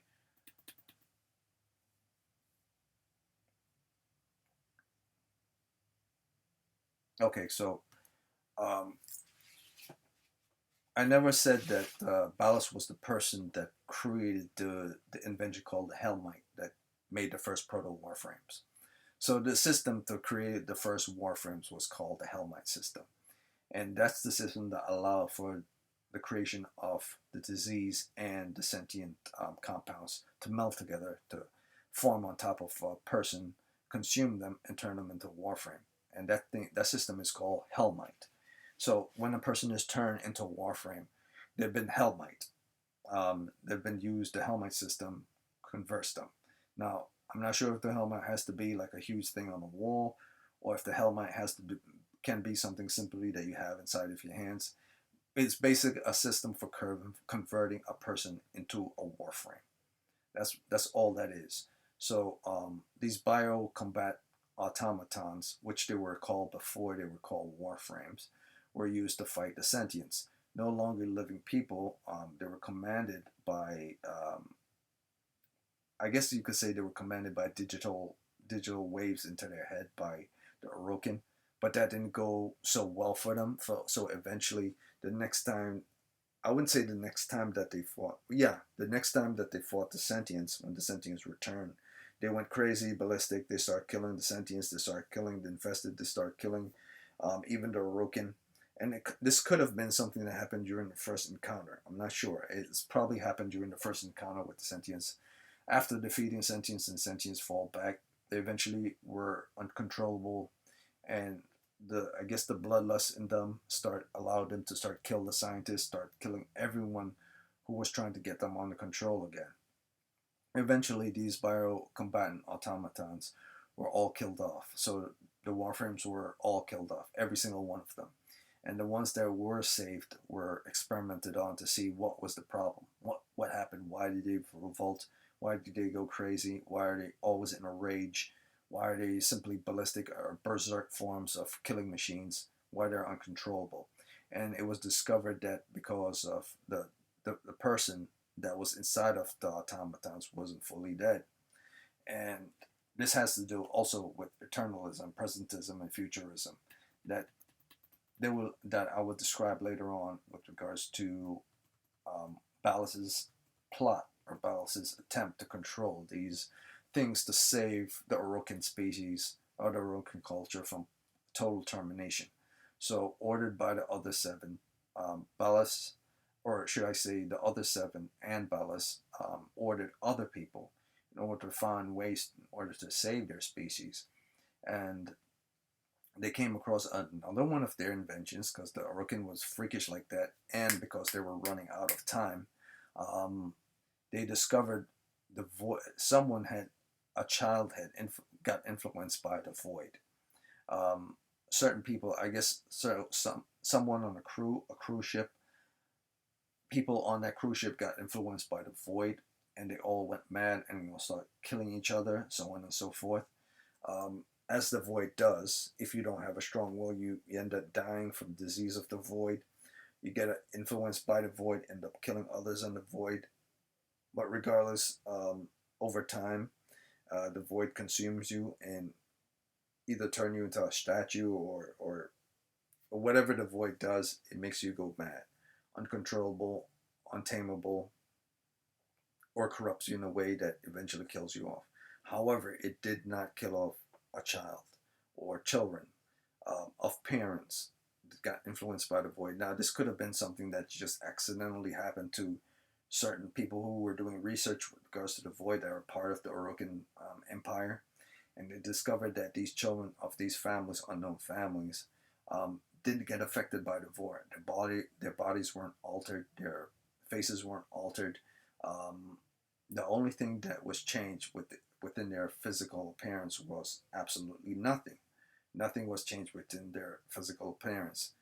You could only say that the only thing that was changed with regards to their appearance was that they were able to do continuity without the need of Kuva, and that fascinated people like Bellis and the other seven, as well as the Entrada family.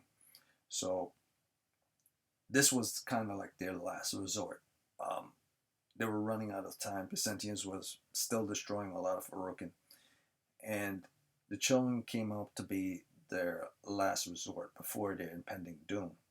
At least the clock was ticking, and they needed to figure out some way to order to save themselves. And so they've discovered this within a child or children that got affected by the void. And they realized that continuity, the children could remove themselves from their bodies and without the need of Kuva. That for everyone else who got infected, including Albrecht, by continuity, it was due to the effect of someone else doing to them. Or those who got affected by continuity when they were inside the void and couldn't find themselves or their body once they left the void. It's because they didn't know how to control putting their spirits back into their body, so on and so forth, while they were inside of the void. I guess when they leave the void, their spirits return back to the body. It's very confusing. But these children were able to not only not be affected physically in form by the void, but they were able to do continuity in a way that wasn't something that was eternal or immortal, but they were able to do it without the need of any type of compound, any Kuva, or any type of, or even the need of the void. It was something that was permanent within them, that the void, elements of the void stayed in their body. So even if they weren't even near anything void related, that they were, I say, 4 or 5 planets away or all the way on Earth, they would still be able to do continuity. They would still be able to remove themselves from themselves and find themselves into another body. But the body has to be weak enough so that they can control that body and control the mind of the body. If the minds of the person that he wanted to get inside was strong, they will be unable to get inside that body. So Ballas came up with the big idea of, okay, so that's great. What if we use these children in order to put them inside Warframe? And so they were able to do it, and that's how the whole idea of the 10-0 came into being. So Ballas had to figure out how to get more children in order to do this, a lot more.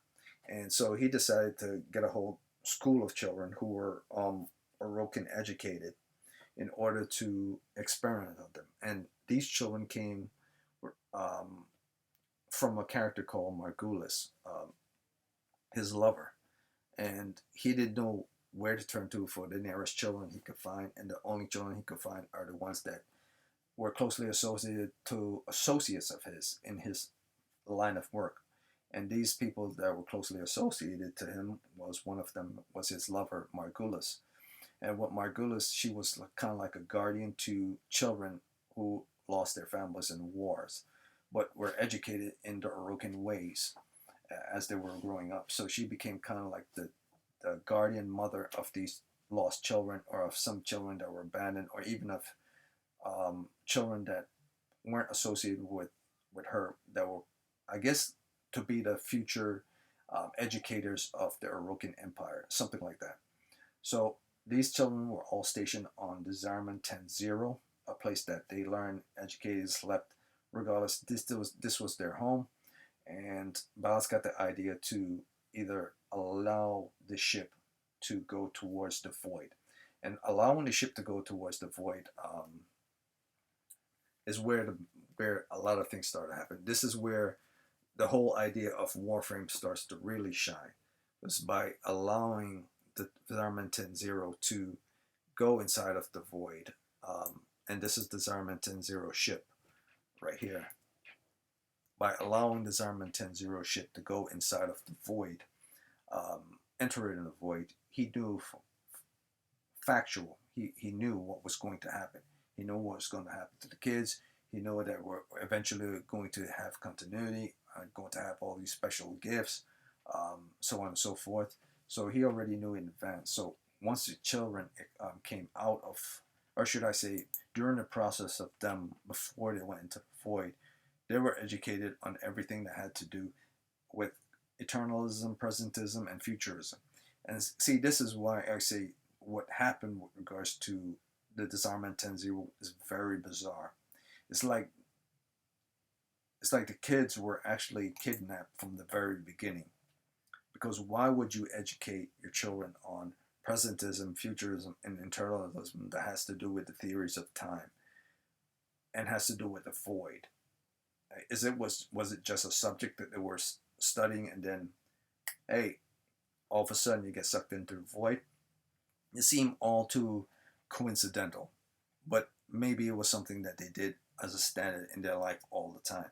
But regardless of what it was, the ship got sucked into the void, allowed by Ballast, I'm assuming. I shouldn't say assuming. He was the one that plotted this to happen. Allowed by Ballast, and the whole idea of presentism, futurism, and eternalism became a real thing. Because, as you know, eternalism is as the game stated, if you were to lose your mother, but you were to gain your father, did you really lose your parents? Because if one person's body is dead, but his soul is immortal, is your other parent truly gone, or is your other parent still alive? So the idea of eternalism, that though the body might be gone, life still, whatever controls the body or whatever is the essence of the person, will always be there. And futurism is where the body can travel, and presentism is where the body is with regards to eternalism in the present right now, or in this case where the spirit can travel in futurism. So they're all linked together. So the children end up in the void, then they exit out the void, and on their way inside of and outside the void, they saw dualities of themselves, older versions of themselves versus who they are, the younger versions of themselves. And this was where the whole continuity and time altering and space altering and present and futurism, and because this is their future selves, as well as they're also in the present, but they're also eternal.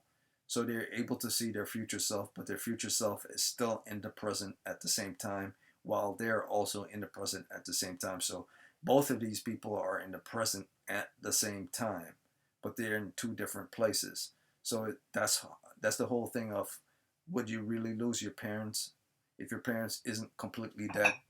So this is the whole idea that Warframe is going with regards to presentism, eternalism. So once the children exit out of the Zarman 10-0 and they got back into reality, Ballast then made and forced all these children into different warframes, forced them to adapt and forced them to go into war with these different warframes. and they basically took out the Sentients with ease. One Warframe could easily take out the Sentients, as the proto ones. So the proto ones eventually got experimented on more, and eventually once these children were able to fully control these Warframes, or these humans that got consumed and turned into Warframes, because their minds were pretty much gone and they just tamed the minds, that's when the whole idea of the word transference came into being. You transfer your consciousness or yourself of continuity into the body of something that's less conscious of its existence, so you are able to control it because the person's mind is completely gone, so it needs a mind to control the body and to make the body function. That's where the whole idea of transference came from, and also where the idea of the word operators came from, because you're operating these warframes by not actually being inside them, by transferring yourself into them to operate them, like, I guess you could say, like Tony Stark's operate his Iron Man suit, but he's not. But in this case, there's no physical person inside of the warframes themselves. It's a consciousness, a spirit inside of the warframe. So it's like every human being have a spirit, and that spirit defines who you are. You're the person called John, and John spirit is also called John.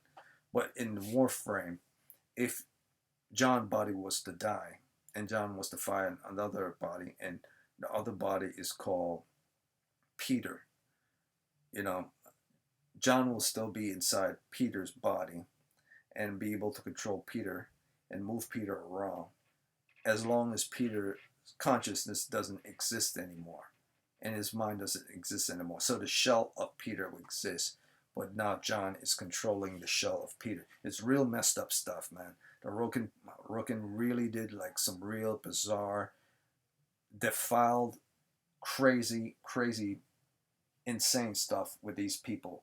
And Valkyr was one of those warframes that he did it to. And now Valkyr, or Valkyrie, but everyone called her Valkyr, was a person that was forced to be a warframe. So where most people volunteered, this was someone that would just didn't accept it, fought against it, and was forced and tortured before she was even created as a warframe. So she was tortured before she was made a warframe, as well as a lot of other people that were forced to be warframes. Some of them volunteered that were loyal to the Orokin Empire. I find that to be bizarre in and of itself. But moving on, now that the word transference and operator was now a standard within defining what these automatons were, the word now Warframe was then stamped as the common name for the automatons, as you would patent something and label something and then ship out something. The thing that you will be shipping out, it has to have a name. It couldn't be called an automaton, a bioorganic. It had to have a name, and the name of these things were called warframes. So that's where the thing came from. That's where the word operator came from. That's where transference came from. And moving on, they went into battle, kicked the Sentients' ass for a second time, and the Sentients retreated for a second time. And then eventually, Margulis, which was the lover of, which is this person right here, Margulis, the lover of Ballas, found out that children were actually being used in order to go to war. So child warfare was never something Margulis was a fan of. In fact, she was appalled by it, that you were using children to fight wars. That you were not only using children to fight wars, that you actually used children's bodies in order to remove their souls from themselves and then force them to actually get inside of the flesh or the deformity of people who were consumed by a disease and operate them like puppets. So it's like there were so many violations to human rights, violations to nature that were happening at the same time. But the Rokins were a culture, a species, because you can't really call them human anymore once they enter the void, were individuals that part of this empire that did not see anything wrong with actually surviving by using others. for their survival, even if that means children as well going off into combat. But in their mind, the children weren't actually dying because the children moved them consciousness from their bodies, and their souls went into the actual adult warframes. But that's not the case. If a child's mind is damaged in combat due to the warfare or getting damaged, or a warframe gets damaged, she feels the impact of that. She feels the impact of that damage, and it goes back into her normal body when she transfers back into her normal body. Or if she sees a lot of people dying of bloodily murdered somewhere while she's in her warframe, or he's in her warframe, whatever that child is, um, it it does a traumatic effect to the child's mind. So that was something Margulis was always against and thought that it was horrendous. But it's also a bizarre thing that the operators of these Warframe are actual children. So in some strange way, DE was the people that thought this insanity up. But it's not really them. It's basically DE's way of insulting the reality, and this is where the reality tree comes into place again. Insulting the reality of those who during World War II times, those who in Vietnam War times, those who during Roman times, those who during medieval times used children in order to fight in combats to win, to win against their enemies when they had no other choice. And that was something that's seen in, especially in Vietnam, when you had like teenagers, 16-year-olds, 15-year-olds, 17-year-olds, those who were underage to fight in combats on both sides of the fence. And that was something that they were always leading towards when they created Warframe. They didn't want like little kids, babies, but they wanted teenagers, young teenagers who were still underage in order to be Warframe. So if you were 15, 16, 14, 15, 16, 17, hell, even 18, you will be able to use in Warframe in order to represent this kind of human atrocity that was part of our life in our real world events. So that's part of the reality tree thing. So once Margulis found this out, that this was done, she defied the the Urugan Empire. She defied the Seven and went to try to rescue them. Now, the Seven said that if she interfered, that she would be killed. Balas warned her that if she interfered, she tried to rescue them, she would be killed. She did not listen, so she was killed. And the worst part, insult to injury, they wanted Balas to do the killing. They wanted Balas to kill his own lover. So that was the tipping point for Balas. He, unlike, I think Balas, amongst the Orokin, the only person that brought Balas down to earth was Margulis. Like, made him feel like it was more than just this creature or just this unfeeling thing. That Margulis, the human being, brought him down to the level of where he was. And this makes me believe that Balas was human as well before he got deformed and his body got elongated as well. So that's what I'm saying. Orokin were probably mainly human beings before they got deformed by the void. But not all Orokins were deformed due to the void, because not all Orokins got influenced by the void. Like Margulis is Orokin, and she wasn't influenced by the void, but he was forced to kill her, and in the process, in her dying, he then revolted in his own way, but secretly, not defying the Seven, but secretly in the shadows defying the Seven, took the body of Margulis and made sure the essence of herself wasn't fully destroyed due to continuity. However, he could not find a way to actually. He wanted to go to Hunhao in order to revive the body, by the process of continuity. However, Hunhao could not guarantee the revival of her body with the process of continuity. So what Hunhao did, Hunhao turned the body into Nata.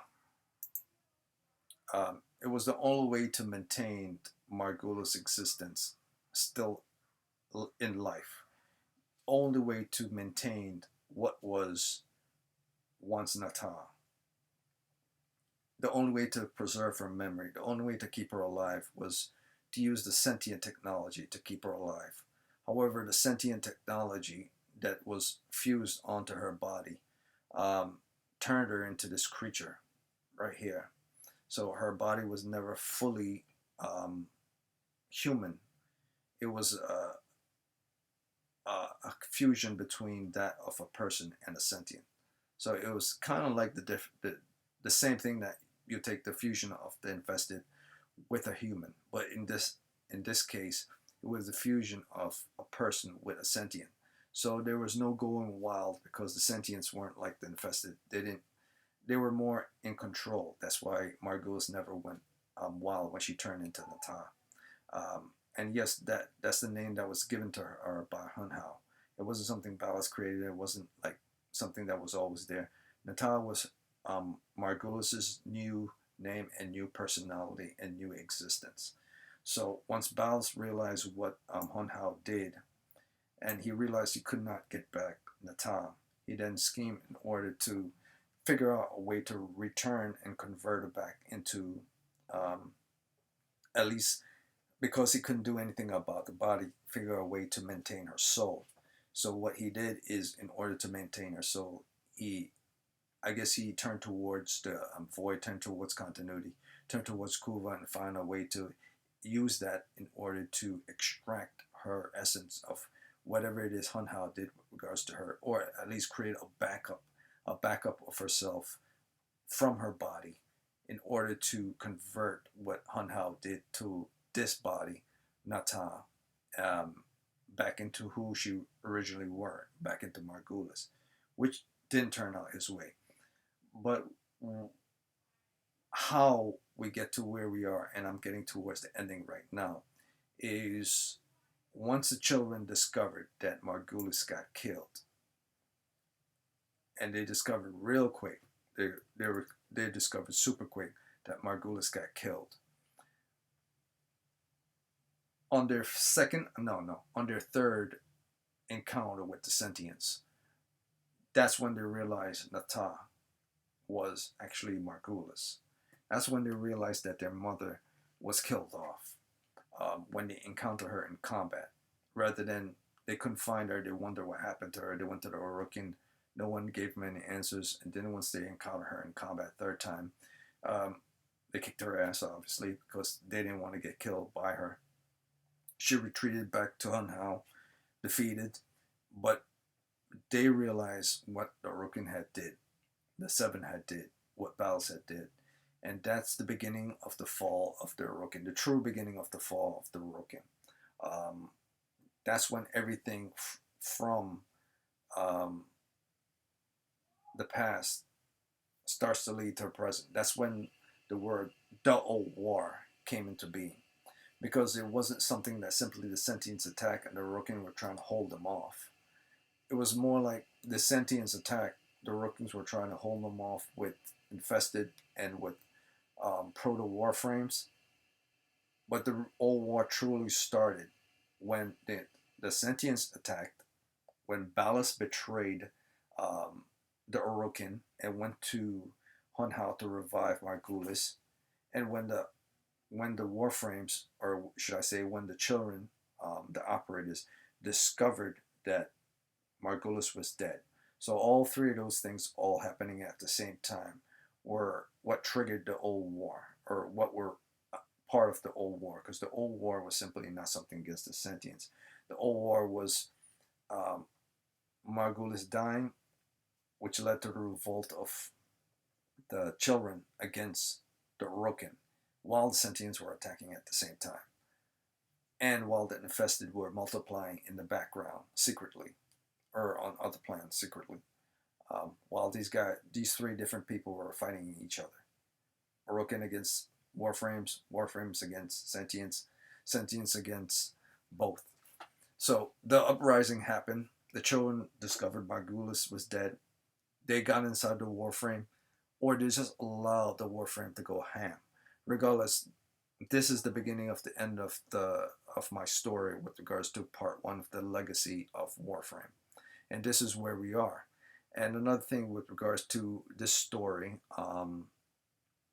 the Kubros, as you see this animal here, the Kubros, were always beasts that were discovered on other planets as well as found on Earth.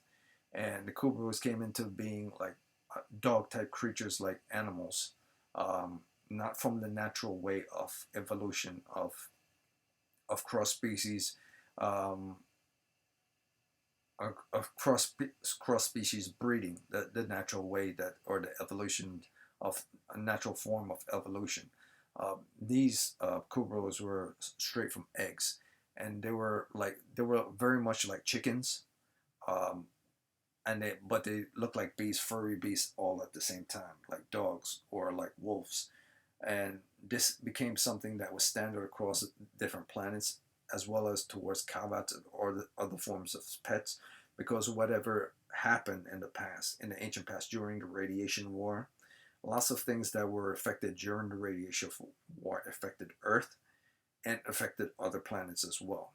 And then it took a while from the radiation war times for vegetation to come back. But during the radiation war, or you could say during the use of the technocyte, if the technocyte was part of the whole radiation war thing, with the use of the technocyte infesting the planet and destroying all life, or if it was the radiation war that destroyed life and caused things to go topsy-turvy, you could say, based on the alternate tree, that this is where alternate tree comes in, that it was either the technocyte from Darksector, or it was a radiation war from the core part of Warframe's story. That are the reason why things like Kubros, Kavats, and other forms of birds and fishes, all things look so different, even though vegetation such as grasses, such as trees, such as rocks, still look the same.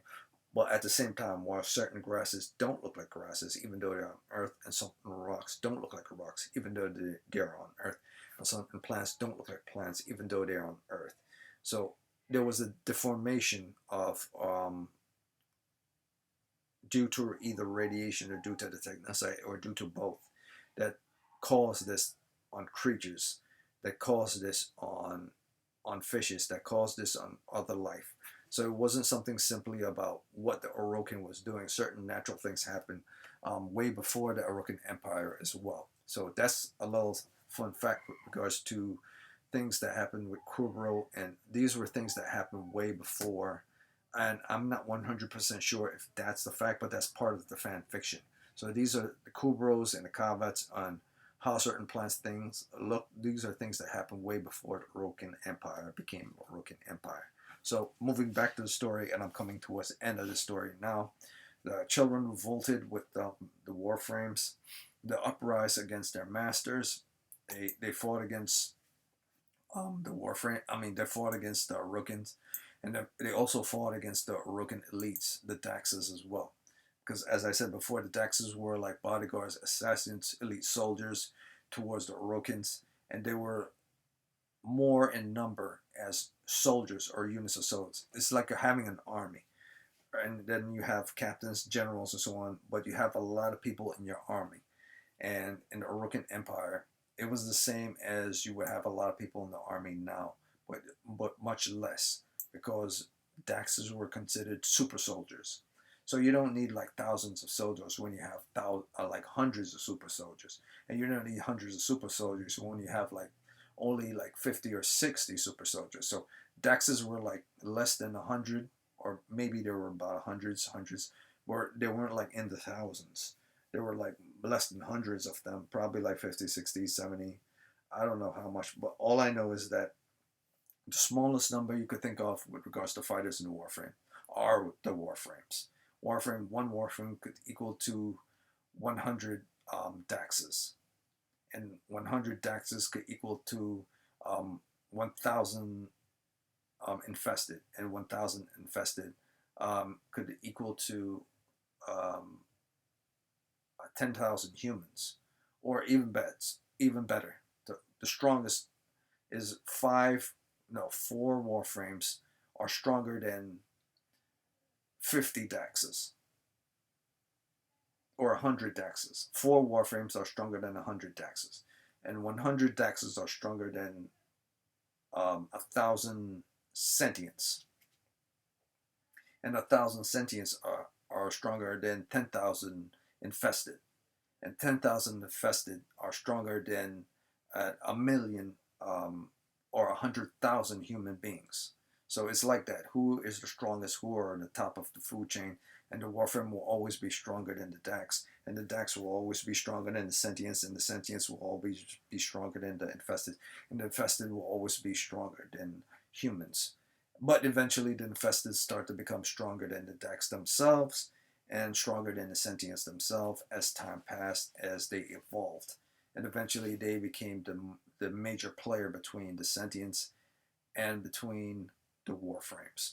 So the Dax eventually got replaced by the Infested and the Sentients, because the Infested became so innumerable and became so intelligent that the Dax couldn't do anything about them because they were so large in numbers.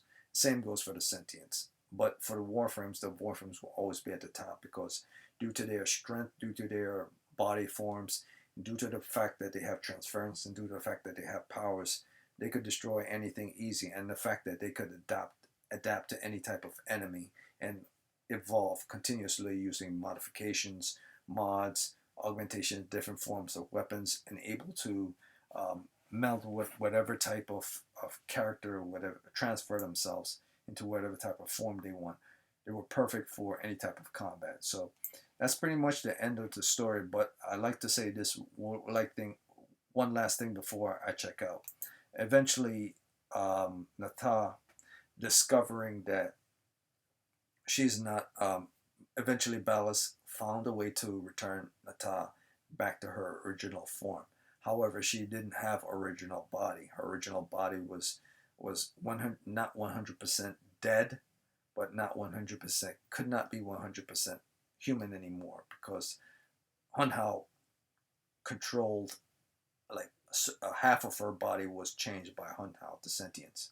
So her body that was converted to sentience could not be undoed. It could not be undone. So the closest thing Ballas was able to do was to make sure to waken back her memories of who she were inside of Nata. And Nata herself was able to force her whatever sentient infections or whatever sentient control was over her, and form this new character called the Lotus over the sentient form. So when you're looking at the Lotus's images of who she is and who she looks, this is basically the evolution of the form of her breaking out of Nata's shell. So there's still some of Nata's shell in her, but this is her controlling all of the form that was Nata and making herself now Lotus. So she can never be 100% Margulis when she decides to use the essence of her being. Now, if she used all of her energy, all void energy, or all essential essence void energy, all the core essence of void energy, I believe 100% that she can turn back into her. I shouldn't say I believe, I know that she could turn back into her human form 100%. Because as you've seen within, if you play the new war, depending on the consistency and the potency of what it is that is the void energy, or the essential compounds that is the void energy used, Nata can return back to her normal form at any time she wants. But once that energy is used up, she cannot return back to any of the other forms. So it's a pivotal moment within the new war quest that you must choose where you want this energy to go. If you want it to go back to being a human again, you only get one chance at it. So there is a way for a person, if they were to turn into an infested creature, or if they were to turn into a half sentient creature, to return back to their true form, their true human form. And we saw that within the new war. So it has to be a specific core void energy in order to do that, for which Ballas had in order for her to turn back into herself, or what she reclaimed back from Ballas in the new war in order for her to return back into herself. But the choice of her actually becoming fully human is something that I guess only the children can do, because only the children have that essential core transference power of the void unaffected, because remember, their bodies cannot be affected by the void. Only their spirit can be affected by the void. So they're able to control things, I guess, in biological form and return them to what they originally were if they're able to. They are able to manipulate futurism, they're able to manipulate presentism, and they're able to manipulate eternalism all at once and make a person who they originally were back into who they originally were if they wanted to. That's why the decision for her to be Natal, Lotus, or Margulis was a factor within the New War. But I won't get into stuff with regards to the New War. I'm just getting into the stuff that, one, the Warframes themselves eventually destroyed all of the Orokin, fight them, it didn't pass. Characters like the Speedster of Volt here was destroying all the Daxes, and then characters like Ivara here was sniping people from a distance during the Old War as well. And eventually they all disappeared. Over time, and time passed, and the Old War went away, and hundreds of years of, or if not thousands, went away, and they all went into stasis, or all the children went into stasis, or on pause stasis, whatever it is. They all disappeared. Children all went away. They went into pods, and for some time they were all gone and believed to all be gone, until one day a brave soldier wakes up, and this character is represented by this character right here. This brave soldier right here is supposed to be you. It's supposed to be you, the user, who first log into Warframe, who first jump into Warframe, who knows nothing about the Warframe lore, knows nothing about the game, knows nothing about this world, and as soon as you log into this game, you're introduced to a Warframe. Not specifically in this image right here, but this animation, this cutscene from a film, cinematic for the game, was supposed to be a representation of who you are when you first interact with the lost Warframes and finding them, or someone finding them, and that someone is you, the user. So when you unlock your first Warframe and get out of your pod using your first Warframe, you didn't see this world. You didn't see an enemy. You didn't see how to use your AI. You didn't see how to use your weapons, how to use your guns, how to do certain traversals, how you could use certain powers. And basically, that's basically everything I explained about Warframe in a nutshell, right here, right now. And that's the first half of this legacy of Warframe done. So once you first log into this game, if you wanted to know what the game was about, and you first see your Warframe, you first get into your Warframe, you first use your Warframe, you first flip with your Warframe, you first kill enemies with your Warframe, you now know who these enemies are. They're Corpus, they're Grineers, they're corrupted, and corrupted are actually sentient creations, or self-creations by the Orokin Empire. Then eventually come across a quest to deal with Orokin. Then you come across a character called Stalker, which was once a Warframe. And then you come across other missions that has to deal with the Queens. I basically gave you a rundown of exactly the past of Warframe. The past 1, 2, 3, 4, 5, 6, 7, 8, 9. The past 20 or so. Yeah. The past 20 to 25 updates. If I'm not not 100% certain, I might have given more updates than that with regards to the past. But basically, what I just stated was the organization of everything I've learned from the lore since I played the game to one compact story of the past going into the present. So the next video I'm going to make has to do with the present. You getting out of your Warframe, you first seeing your Warframe, you first getting your Warframe ship, you first interacting with Captain Vor, you get in your ship, you go into space, you're now going to unlock all the components in your ship, and then you're going to start to do all your quests, and from those quests, the story of the Now War and of the future war called the New War. In the next video, that's what I'm going to state with regards to that. This was just a video about how DE came to create Warframe, what the Warframe is, where the Warframe came from, what the war before the Warframe was, how certain things look, how they behave, and where the future of Warframe will be continuing, coming in TennoCon 2022 this July. So look for that online with regards to the future of where the next evolution of Warframe will go. So thank you for listening. And I'm hopefully I don't have to do this video again, because this will be the second time I'm doing this. Hopefully it won't be a third time.